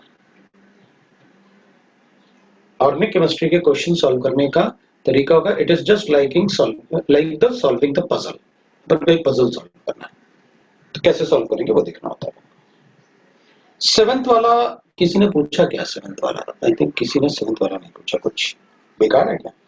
Which of the following compound gives the same major product with catalytic hydration, मतलब वाटर का एडिशन, सेम प्रोडक्ट। तो मेरे ख्याल से इसमें किसी को डाउट नहीं होगा, क्योंकि अपने पास ऐसे प्रोडक्ट जो है उनको पता है भाई। आपका जैसे एक तो रिएक्शन बताता हूं मैं, उसके बाद अपने आप अपन कर लेंगे। पीएच है, CH3 है, CH3 है, CH है, डबल बॉन्ड है, CH2 है। हाइड्रेशन के लिए पहले H प्लस आइन ऐड करना होगा, तो कार्बोकेटाइन बना लूंगा भाई, पीएच है, CH3 है, CH3 है, CH है, पॉजिटिव चार्ज बना, CH3 बना। अब अपन कहेंगे किसको माइग्रेट करें, तो कहेंगे जिससे ज्यादा स्टेबल कार्बोकेटाइन बन जाए। पीएच जाएगा तो कम स्टेबल होगा, CH3 जाएगा तो बेंजाइलिक कार्बोकेटाइन, वो भी 3 डिग्री, तो इसी में वाटर ऐड कर देंगे, आंसर आ गया, ये होगा। तो इस पे वाटर ऐड किया अपन ने, उधर CH पे 2 CH3 रहेंगे, ठीक है। बी वाला चेक कर लेते हैं, बी वाले में क्या गिवन है आपका, पीएच इधर CH3 इधर CH है, इधर C डबल बॉन्ड CH2 है और इधर CH3 है। आप क्या करोगे, H प्लस आइन पहले अटैक करो, कार्बोकेटाइन बनाया, तो पीएच है, CH3 है, इधर H है और इधर C पॉजिटिव चार्ज है, इधर CH3 है और इधर भी CH3 है, ठीक है। इसको माइग्रेट करो, क्यों, उससे उसको माइग्रेशन से सबसे ज्यादा स्टेबल कार्बोकेटाइन बन रहा है, कर दिया, सेम प्रोडक्ट बना, तो अपन कहेंगे इसमें प्रोडक्ट सेम बना, ठीक है। अब अपन क्या करेंगे, अब कहेंगे दूसरा रिएक्शन लिखते हैं, उसमें क्या है, अब C और D तुम अपने आप कर लेना, मुझे बताने की जरूरत नहीं। अब अपन को गिवन है क्वेश्चन नंबर 8, चलो देखते हैं क्वेश्चन नंबर 8 में क्या है, ठीक है। क्वेश्चन नंबर 8 में मुझे गिवन है, मेरे पास ये कंपाउंड है, क्या कंपाउंड है, ऐसे कंपाउंड गिवन है, इधर डबल बॉन्ड बनाया, इधर CH3 बनाया, इधर आपने H लिखा हुआ है, फिर आपने हाइड्रोबोरेशन किया है, ठीक है भाई, B2H6 PHF लिखते हो और दूसरा लिखते हो आप H2O2 और बेसिक मीडियम। सीधी सीधी बात है, आप वाटर का एडिशन कर रहे हो according to anti Markovnikov's rule. Anti Markovnikov's rule का मतलब है इस तरफ अपन क्या करेंगे, या फिर अपन ऐसे कहेंगे ना, आप BH3 को अटैक करवाओगे, BH2 इधर लगाओगे और H इधर लगाओगे, जहां BH2 लगता है वहां OH लगना होता है, तो ठीक है भाई, और सिन एडिशन होता है, तो इधर OH हो गया, इधर CH3 हो गया, इधर H हो गया।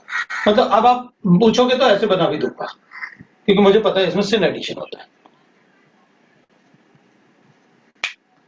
तो देखते हैं अपन प्रोडक्ट क्या, और अच्छा ऐसे भी बता सकता हूं और ऐसे भी बता सकता हूं, मेरी मर्जी। अपन कहेंगे मैं तो ऐसे ही बता दूं,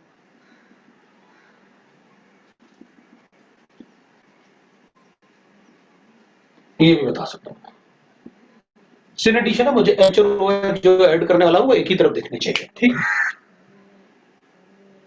अब अपन रिएक्शन पढ़ते हैं, ट्रू स्टेटमेंट बताना है आपको इसमें। रिएजेंट इन्वॉल्व इज स्टीरियोस्पेसिफिक,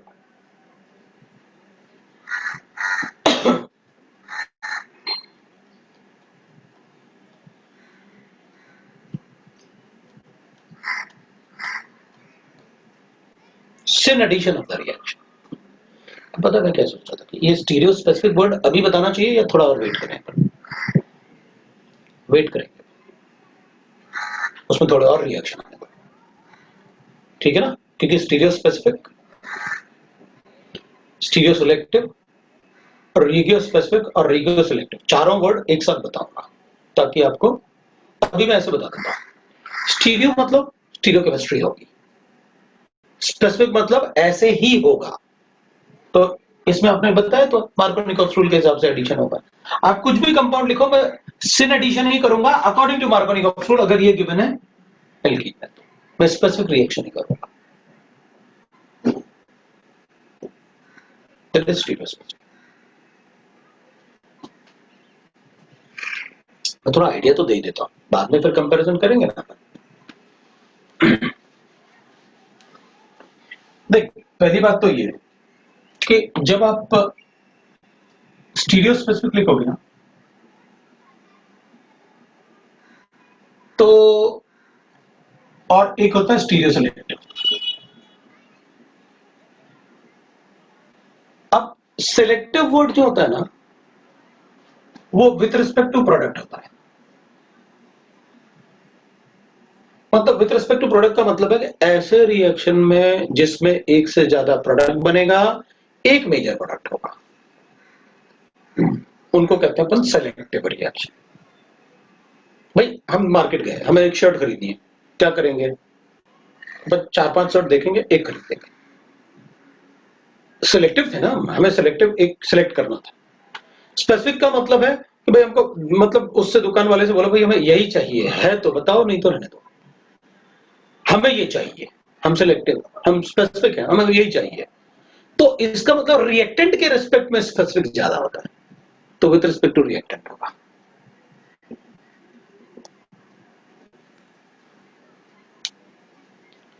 ये सिलेक्टिव वर्ड जो है ना, वो प्रोडक्ट के रिस्पेक्ट में यूज करते हैं जनरली अपन कि भाई एक से ज्यादा प्रोडक्ट बने, एक मेजर प्रोडक्ट, इसलिए मैंने लिखा with respect to product, one of them will be major among products. उस टाइप से मैंने एक हिंट लिख दिया आपको। मैं और भी बहुत ज्यादा मैंने आपको बताया कि मतलब मैं आपको काफी डिटेल में बताऊंगा। और स्टीरियो स्पेसिफिक में मतलब it is with respect to the reactant, so a single product is formed in this case, is formed with respect to reactant। तो मैं एक ऐसे भी लिख सकता हूं जैसे स्पेसिफिक रिएक्शन है,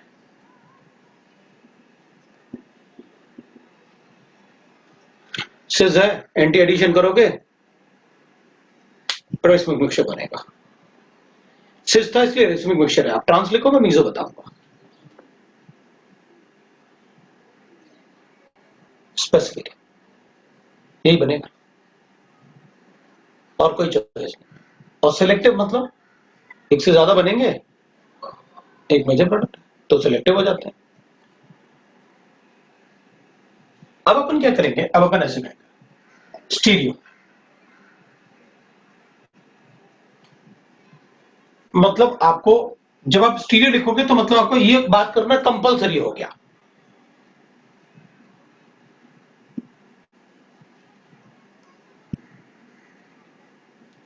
भाई स्टीरियो वर्ड का मतलब ही है ज्योमेट्रिकल बताओ या ऑप्टिकल बताओ, दोनों में से कोई। अब आप बात करो,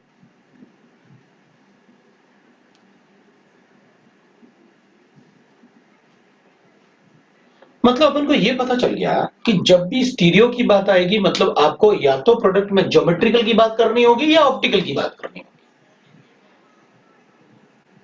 मतलब ऑप्टिकली उनमें कायरल सेंटर जरूर होगा, या ज्योमेट्रिकल मतलब रेस्ट्रिक्टेड रोटेशन साइड जरूर होगा। जैसे इसमें देखना, it is trans with respect to hydrogen, product जो है वो ट्रांस बन रहा है विद रिस्पेक्ट टू हाइड्रोजन। और दोनों जो बनेंगे, जैसे अपन कहेंगे भाई ये भी कायरल सेंटर है, ये भी कायरल सेंटर,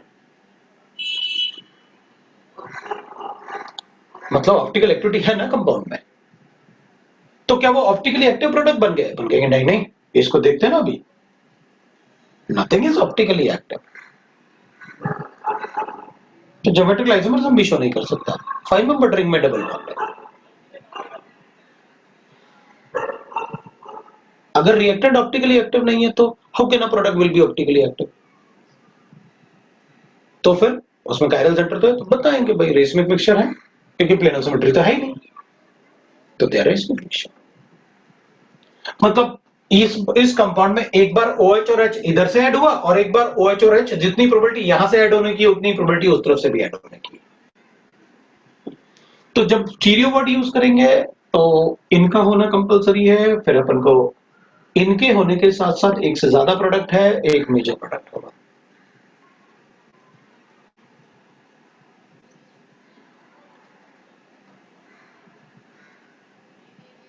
इसमें एल्कीन में सिन एडिशन ही होगा according to anti Markovnikov of मतलब it's a specific reaction, the reaction is stereo specific.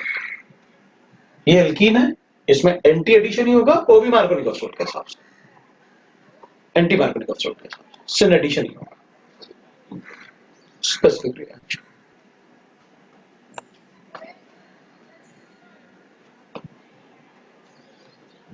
Specific sin addition of H and OH species. That's correct. कोई doubt? No.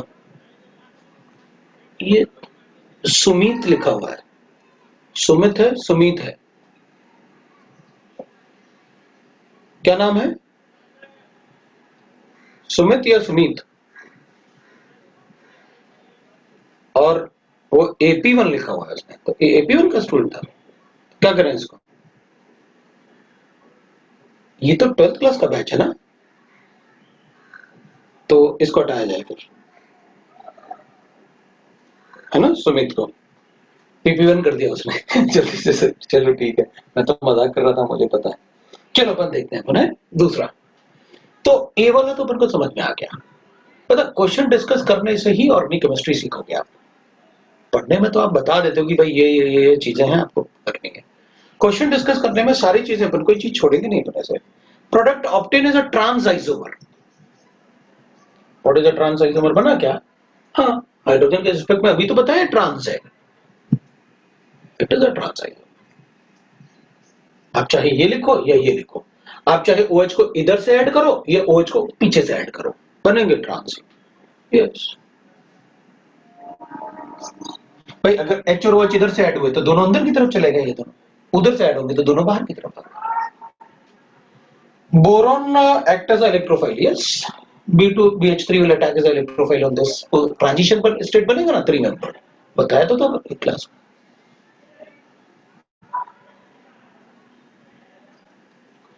To stereoisomers obtain, yes, दो बने ना।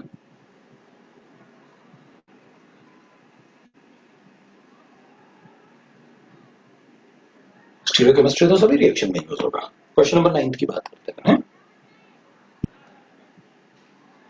Question number 9 में अपने पास trans two butene है और HOBr बनाना है। HOBr का एंटी एडिशन होता है, टेम बनाऊंगा,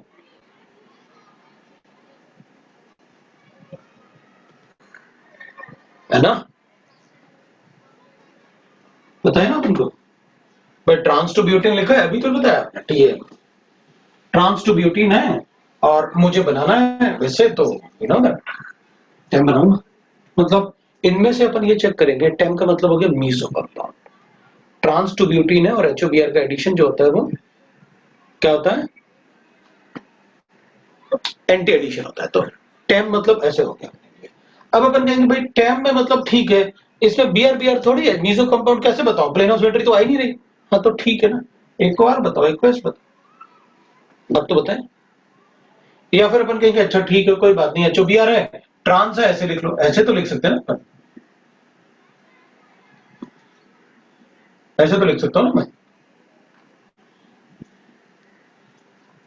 ऐसे तो लिख सकते हो, बस इससे भी काम चल जाएगा मेरा।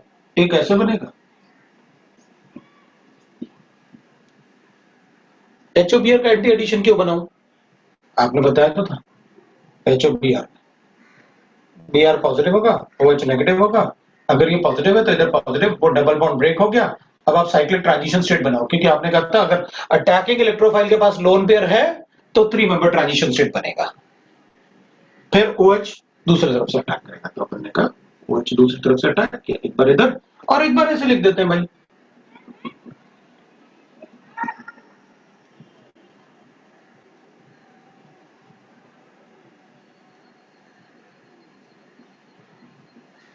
मतलब एक बार इधर अटैक OH किया तो Br उस पे, इधर OH अटैक करता तो Br इस पे, लिख दिया अपन।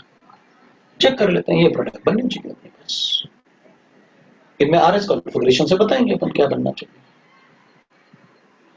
तो अपन इनमें से ये चेक करेंगे कि जिस पे Br है उस पे क्या कॉन्फ़िगरेशन है, जिस पे OH है उस पे क्या कॉन्फ़िगरेशन है। तो एक बार अपन यहाँ पर OH और Br ये कॉन्फ़िगरेशन चेक कर लेंगे। तो अपन क्या करेंगे, इधर एक 1 हो गया, 2 हो गया, 3 हो गया, इधर 1 हो गया, ये 2 हो गया, ये 3 हो गया।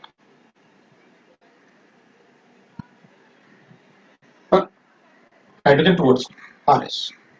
तो अगर ये RS है तो अपन बता देंगे भाई ये इधर RS है।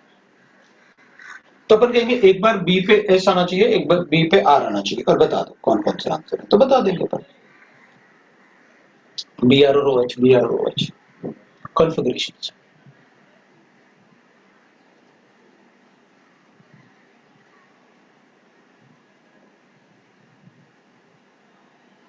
समझ में आया? यस। अब अपन कहेंगे ये मीजो जैसे बन रहा ना, तो ऐसे बनेगा। जैसे अगर ऐसे होता आपके पास, मैं इसको ना थोड़ा इजी वे में भी लिख के बताता हूँ। अगर ऐसे होता तो मैं इसे मीजो बोलते नहीं बोलते? बिल्कुल बोलता। तो बोल दो ना ये मीजो। ऊपर वाला पार्ट नीचे वाले पार्ट का मिरर इमेज तो नहीं है, लेकिन एक आर होगा तो एक ऐसा होगा, ऐसा। तो एक बार दोनों एक तरफ इधर और एक बार दोनों एक तरफ इधर, हो गया अपना प्रोडक्ट। चेक करके बता देंगे। क्वेश्चन नंबर 10 में आइडेंटिफाई द इनकरेक्ट स्टेटमेंट। ठीक है, alkynes are more reactive than alkene towards electrophilic addition. गलत। आप तो बार बार चिल्लाते रहते हो alkenes are more reactive than alkynes except for hydrogenation. हाँ तो ये इनकरेक्ट है ना, तो आंसर होगा, क्योंकि इनकरेक्ट ही तो बताना पड़ेगा।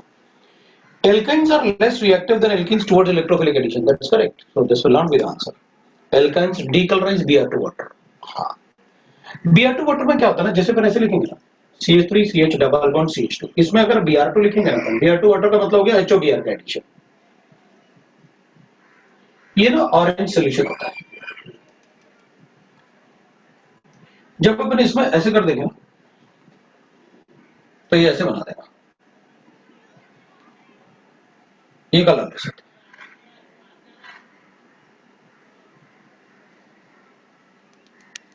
तो ये एक तरीके से टेस्ट है अनसैचुरेशन का। डबल बॉन्ड भी देंगे, ट्रिपल बॉन्ड भी देंगे, सभी ये टेस्ट देंगे, ये भी देगा, ये भी देगा, सब टेस्ट देंगे। आप कोई भी लिखो ये टेस्ट देगा, कोई भी लिखो सब ये टेस्ट देंगे, except aromatic stabilize double bond नहीं देंगे, ये नहीं देगा, ये देगा। ये थोड़ी एरोमेटिक स्टेबलाइज है, एरोमेटिक स्टेबलाइज तो ये मतलब aromatic stabilise Br2 water test नहीं देते, ये टेस्ट ऑफ अनसैचुरेशन है। वो टेस्ट ऑफ अनसैचुरेशन जो डबल बॉन्ड ट्रिपल बॉन्ड का होगा, बट डबल बॉन्ड और triple bond should not be aromatic stabilize. इसकी जगह मैं ऐसे भी लिख सकता था, केमनोफोर पर्पल कलर होता है, अपन सबको पता है ये पर्पल कलर होता है, और ये अगर केमनोफोर का रिएक्शन करेंगे तो ये भी डीकलराइज करता है। This is also a test of unsaturation, मतलब केमनोफोर से भी अपन टेस्ट बता सकते हैं अनसैचुरेशन का, अगर हम बट ये भी ना एरोमेटिक स्टेबलाइज डबल बॉन्ड को ये भी नहीं कर पाएगा। This is a test for unsaturation.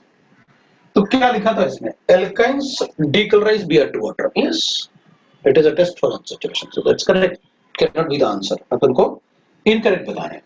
Addition of HBr in alkynes in the presence of peroxide via Markovnikov's rule। नहीं भाई, peroxide में तो एंटी Markovnikov's rule ही होगा, आपको जो करना है उसका मैकेनिज्म अपन बताता है।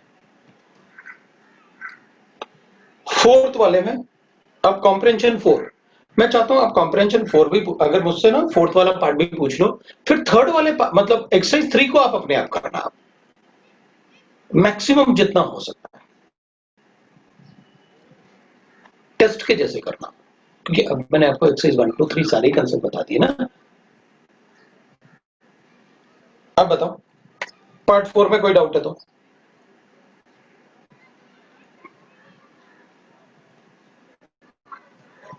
पार्ट 4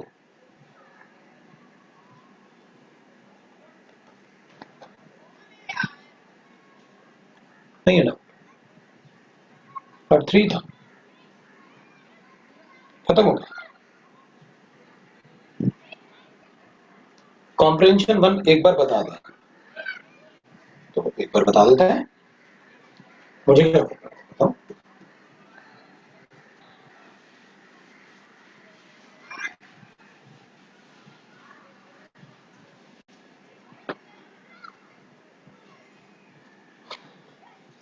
कॉम्प्रिहेंशन 1 में 3 एसाइक्लिक कंपाउंड्स जो साइक्लिक नहीं है,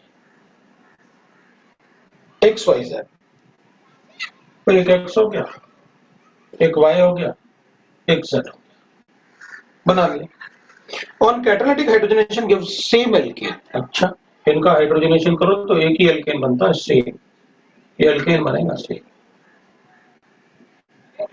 सेम एल्केन बनेगा। ठीक, अभी कहता है on addition of HCl in XYZ form same major compound of tertiary alkyl halide. अच्छा, इनमें से तीनों को अगर HCl को ऐड करो तो सेम बनाते हैं, एल्काइल हैलाइड बनेगा, सेम 3 डिग्री एल्काइल हैलाइड बनता है। ठीक है भाई। Reductive ozonolysis of XYZ give a mixture of 2 moles of this। अच्छा, इन तीनों का अगर रिडक्टिव ओजोलिसिस किया जाए, ओजोनोलिसिस, तो अपन को मिलता है 2 moles of CH2OH, 1 mole of CH3CH double bond and 1 mole of acetone। ठीक है भाई, 1 mole of acetone, 1 mole of butanone and 1 mole of, मतलब तीनों से बना रहा हूं मैं, 1 mole of butanone and 1 mole of 2-methyl propanol। पहले तो मैं प्रोपेनॉल बना देता हूं और 2-methyl क्या कर देता हूं। XYZ do not have any stereoisomers, मतलब वो, अब डबल बॉन्ड होगा तो, क्योंकि ओजोनोलिसिस किया है तो डबल बॉन्ड तो रहा ही होगा, और उसमें सिस ट्रांस शो नहीं करता। अब इनको देख के ये तो पता चल ही रहा है कि तीनों के ओजोनोलिसिस से ये कंपाउंड बनते हैं। ठीक है भाई, तीनों के ओजोनोलिसिस से अगर ये कंपाउंड बनता है तो मैं एक ऐसा कंपाउंड बनाता हूं जिसमें अपन को सेम एल्केन मिले और HCl के एडिशन से सेम एल्काइल हैलाइड बने। तो मैं क्या करूंगा, पहले तो इसको देखता हूं भाई, इस टाइप का तो होगा ही होगा, क्योंकि एक डबल बॉन्ड है ना इसमें, अपन ने ये इसको ब्रेक किया। ठीक है, मैं अगर ऐसा बना लूं XYZ में से किसी, ये तो बनाना है, तो अगर मैं इसको ऐसे बना दूं, क्योंकि मेरे पास 2 ये थे, तो एक तो ये हो गया, ऐसे बना सकता हूं, क्योंकि इसकी वजह से बोल रहा हूं, मेरे पास ये खत्म हो गया, एक ये खत्म हो गया। ठीक है, फिर इसी को ही कुछ करते हैं ना अपन ऐसे, ये अपन एक ये बना लिया था आपने, CH3 C CH3 CH CH double bond CH2, एक तो ये बना लिया था आपने, इसको X मान लो, Y आप इसको बना दो, CH3 CH3 double bond CH and CH3, इससे ये बन जाएगा और एसीटोन, मतलब ये दोनों बन जाएंगे। एक चला गया ये, एक चला गया ये, अब मैं ये बना दूंगा।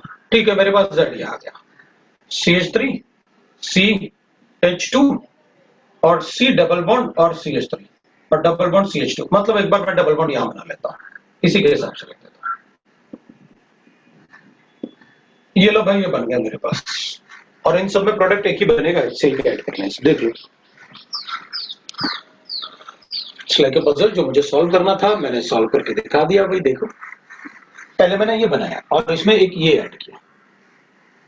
अगर मैं इसको ऐड करता ना, क्योंकि मेरे पास टोटल कार्बन कितने थे, ये 2 मोल्स है ना, तो 2 कार्बन इसमें, 2 कार्बन इसमें, 4 हो गए, 3 इसमें, 7 हो गए, और इसमें कितने, 4, 11 हो गए, और इसमें फिर 4। मेरे पास 50 नाइट्रोजन थे, मुझे 3 कंपाउंड बनाना है। 15 कार्बन थे, मुझे 3 कंपाउंड बनाने हैं, सभी में 5-5 डाल देंगे। लिखा ना, ओजोन से टोटली आते हैं। तो मैंने 15 कार्बन कैलकुलेट कर लिए थे। अब 15 कार्बन से 3 कंपाउंड, सब में 5-5 डाल दो, तो 5, तो इसमें 4 पहले से हैं, एक ये हो जाएगा, इसमें 4 पहले से हैं, एक ये हो जाएगा, और इसमें 2 थे और इसमें 3 थे, तो इनसे भी 5 बन गया, मैंने बना। अब आपको जो उसमें देखना है वो देख लो, अब प्रोडक्ट बन जाएगा आपको, कोई दिक्कत। XYZR positional isomer, double bond को शिफ्ट किया आपने। XYZ विद हाइड्रोलाइसिस ना, वाटर के एडिशन से। हाँ बताएंगे ना अपन, H प्लस आइन अटैक करो, पॉजिटिव चार्ज बनाओ, माइग्रेशन करो, एक ही कंपाउंड बनेगा, क्योंकि HCl के एडिशन से एक ही कंपाउंड बन रहा है।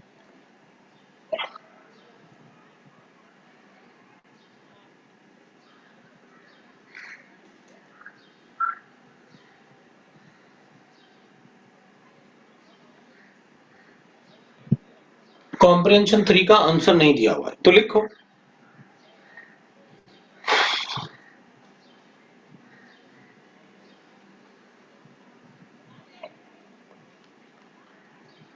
पहले वाले में गिवन है ketone form by the reaction, mercuric acetate और H2SO4 में एडिशन करोगे तो ए वाला ऑप्शन हो गया कॉम्प्रिहेंशन 3 का आंसर, मतलब 6 का answer A.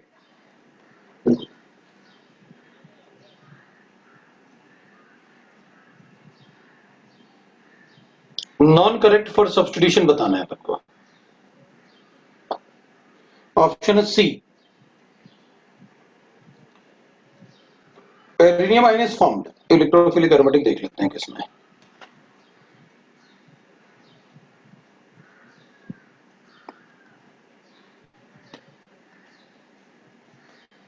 Option is B, 8 का आंसर बी हो गया। अब बताओ, अब आप एक्सरसाइज 3 को सॉल्व करो पूरा, that will be a homework. Exercise 3 आपका होमवर्क है पूरा।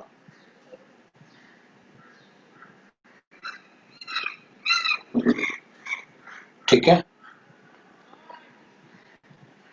कर सकते हैं। पहले पार्ट 2 करना, फिर पार्ट 1 करना। ये लो भाई, आपका एक्सरसाइज 2 भी हो गया हुआ है। अब बताओ,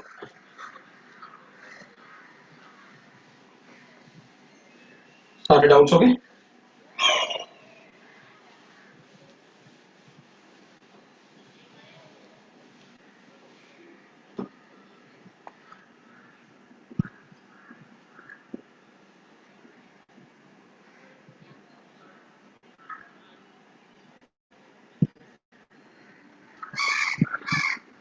लिखो, इलेक्ट्रोलाइटिक कंडक्टेंस।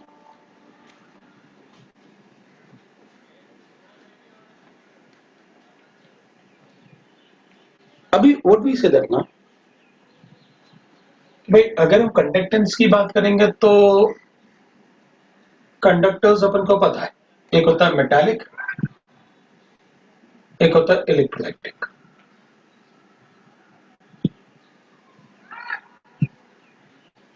मेटल में क्या होता है,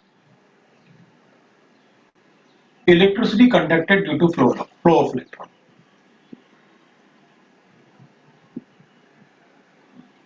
conducted due to flow of electron, so no decomposition.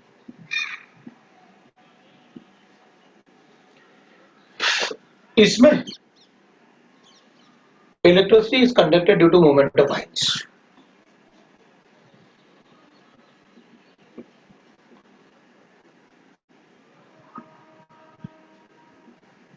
Of ions. तो आइंस डिपॉजिट भी होते हैं, so decomposition take place.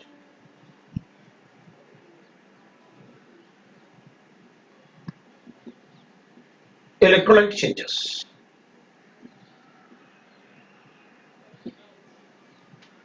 Use तो अपन डायरेक्ट करंट ही करेंगे इलेक्ट्रोलाइसिस के लिए, वरना समझ में नहीं आएगा किस पे डिपोजिशन करना है, किस पे नहीं करना है।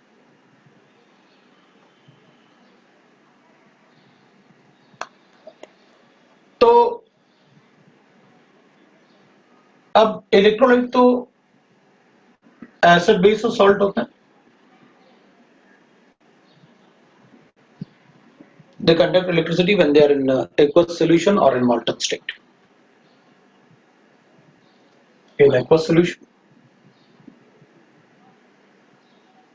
or in molten state. ये बड़ा पता है। They will conduct the electricity in this.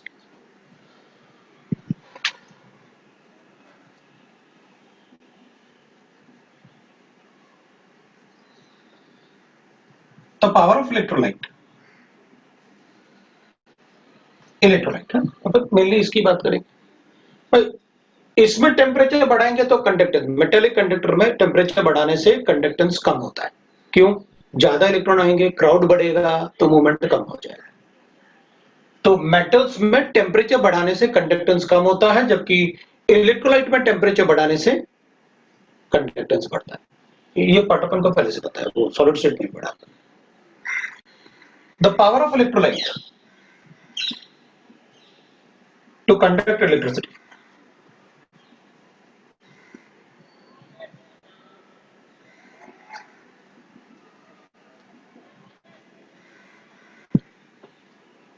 In aqueous or molten state is called electrolytic conductance.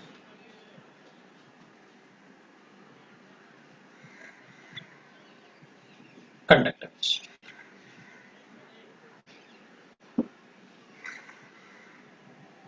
The electrolytic solution also obeys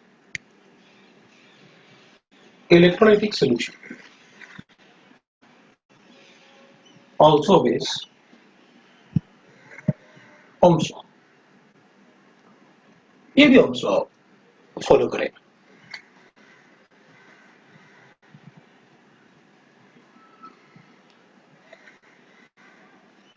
मतलब जैसे अपन ओम्स लॉ मेटेलिक कंडक्टर के लिए पढ़ते हैं, वैसे इलेक्ट्रोलाइटिक कंडक्टेंस भी होते हैं। तो मेटेलिक कंडक्टर में there is a resistance, electrolyte में भी रेजिस्टेंस होता है। The resistance decreases the electrolytic conductance. तो ये भी ओम्स लॉ को भी करता है इलेक्ट्रोलाइटिक सॉल्यूशन। तो the factors on which the electrolytic conductance depends, तो जिससे इलेक्ट्रोलाइटिक कंडक्टेंस बढ़ेगा रेजिस्टेंस डिक्रीज होगा, या जिससे इलेक्ट्रोलाइटिक कंडक्टेंस डिक्रीज होगा अपन कहेंगे उससे रेजिस्टेंस बढ़ेगा।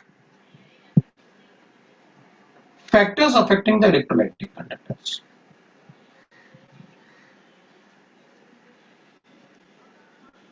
इलेक्ट्रोलाइटिक कंडक्टेंस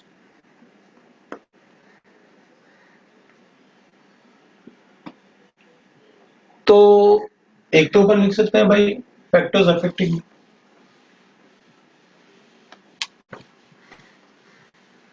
अब अगर अपन कोई सोल्यूशन बनाते हैं तो उस सोल्यूशन में अपन क्या कहेंगे भाई, मान लो इलेक्ट्रोलाइटिक सोल्यूशन बनाया अपन ये अज्यूम करके लिख रहे हैं कि भाई मेरे पास ये है इलेक्ट्रोलाइट है अपने पास NaCl aqueous solution, branch solution, Na positive है Cl नेगेटिव। तो सोल्यूशन में there will be attraction between the cation and anion, क्योंकि एक पॉजिटिवली चार्ज है एक नेगेटिवली चार्ज है। उसको अपन नाम देंगे solute solute interaction.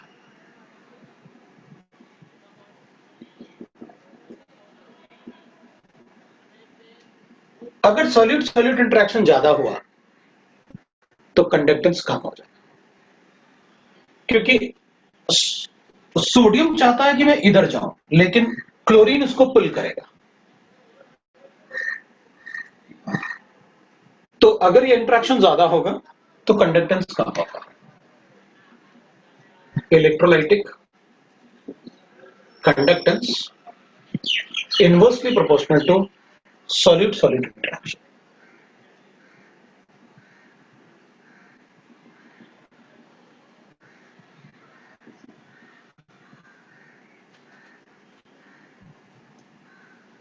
Attraction between cations and anions.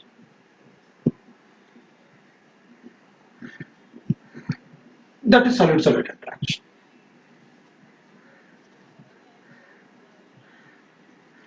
Solute-solvent interaction.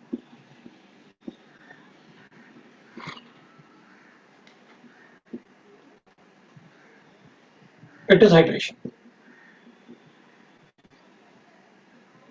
अगर हाइड्रेशन ज्यादा होगा तो कैटायन एनायन पे वाटर मॉलिक्यूल ज्यादा बैठेंगे, और कैटायन एनायन पे अगर वाटर मॉलिक्यूल ज्यादा बैठेंगे तो उसका चलना स्लो हो जाएगा, चल नहीं पाएगा ना। ठीक है, तो इसका मतलब हाइड्रेशन से भी ये कम होगा। Electrolytic conductance inversely proportional to solid solvent interaction.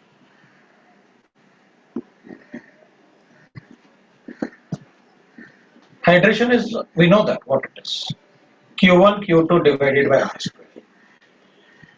वो अपन को पहले से पता है हाइड्रेशन के।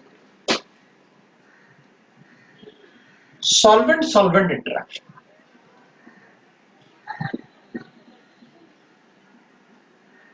सॉल्वेंट सॉल्वेंट इंटरेक्शन का मतलब है thickness, the viscosity of the liquid. It is the viscosity of liquid. अगर विस्कोसिटी ज्यादा होगा तो आयंस का मूवमेंट भी कम होगा, अट्रैक्शन भी ज्यादा बढ़ जाएगा ना कैटायन एनायन में। विस्कोसिटी अगर ज्यादा हुआ, थिकनेस लिक्विड का ज्यादा होगा, तो इस केस में भी फिर अपन कहेंगे कि भाई इलेक्ट्रोलाइटिक कंडक्टेंस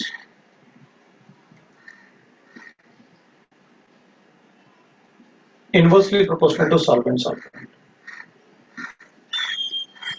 इंटरेक्शन। और भी अपन मतलब उसमें अपने आप से ऐड कर देंगे विस्कोसिटी क्या होता है, you know that. Solid solvent हो गया, सॉलिड सॉल्वेंट हो गया, सॉल्वेंट सॉल्वेंट हो गया, और क्या हो सकता है सेल में? प्रेशर की बात कर लेते हैं। वैसे सॉल्यूशन में प्रेशर का ज्यादा कुछ फर्क तो पड़ता नहीं है, कंप्रेस करने से क्या होगा, ज्यादा से ज्यादा थोड़ा विस्कोसिटी बढ़ जाएगा, और क्या। Electrolytic solution do not show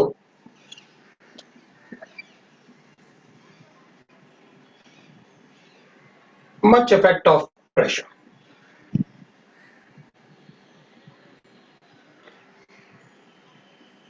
High pressure may increase the density of solution. High pressure may increase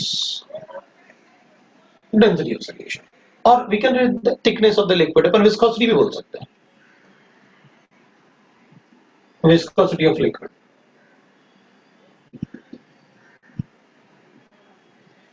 So electrolytic conductance decreases.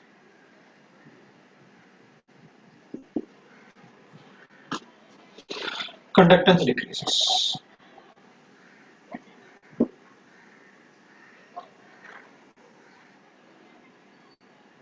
Solvent solvent मतलब मान लो किसी सॉल्वेंट में अट्रैक्शन ज्यादा है तो थिकनेस ज्यादा होगा, तो उसमें से मूवमेंट ऑफ आयंस जो होंगे वो कम हो जाएंगे। मान लो अपन वाटर में HCl को डालें और ऑयल में HCl को डाल दें, सोयाबीन ऑयल में, कि उसमें ज्यादा मूवमेंट होगा HCl का, वाटर में। अगर जेल में KCl अपने आप नहीं जा सकता, वो तभी जाएगा जब सेल में ऑस्मोटिक प्रेशर जनरेट हो। क्यों? वहां पर थिकनेस है, जेल के फॉर्म में लिया। अगर वही वाटर के फॉर्म में होता तो अपने आप फ्लो करके निकल जाता।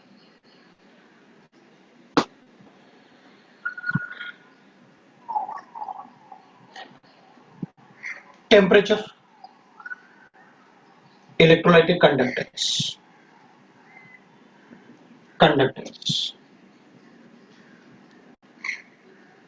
directly proportional to temperature,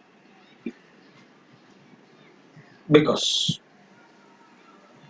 all above point decreases with temperature. पर टेम्परेचर बढ़ाओगे तो सॉलिड सॉलिड इंटरेक्शन कम हो जाएगा, सॉल्वेंट सॉल्वेंट इंटरेक्शन, विस्कोसिटी कम हो जाती है टेम्परेचर बढ़ने से, सॉलिड सॉल्वेंट हाइड्रेशन कम हो जाता है क्योंकि बॉन्ड ब्रेक हो जाते हैं ना टेम्परेचर से, तो हाइड्रेशन भी कम होता है। और टेम्परेचर बढ़ाऊंगा तो विस्कोसिटी कम हो रही है, तो आपने इसमें विस्कोसिटी तो लिखा था। तो टेम्परेचर बढ़ाने से बाकी सारे फैक्टर्स कम हो जाते हैं, इसलिए कंडक्टेंस बढ़ जाता है। मतलब ऑब्वियस सी बात है, थोड़ी देर पहले आपने बताया भी था कि इलेक्ट्रॉन जितना ज्यादा इजीली आयंस मूव करेंगे सॉल्यूशन में, उतना ही उसका ज्यादा कंडक्टेंस होगा। These are the factors on which electrolytic conductance will depend. अब अपन नेक्स्ट स्लाइड पढ़ेंगे। आज इतना ही पढ़ते हैं, होमवर्क आपके पास है, बाकी अपन नेक्स्ट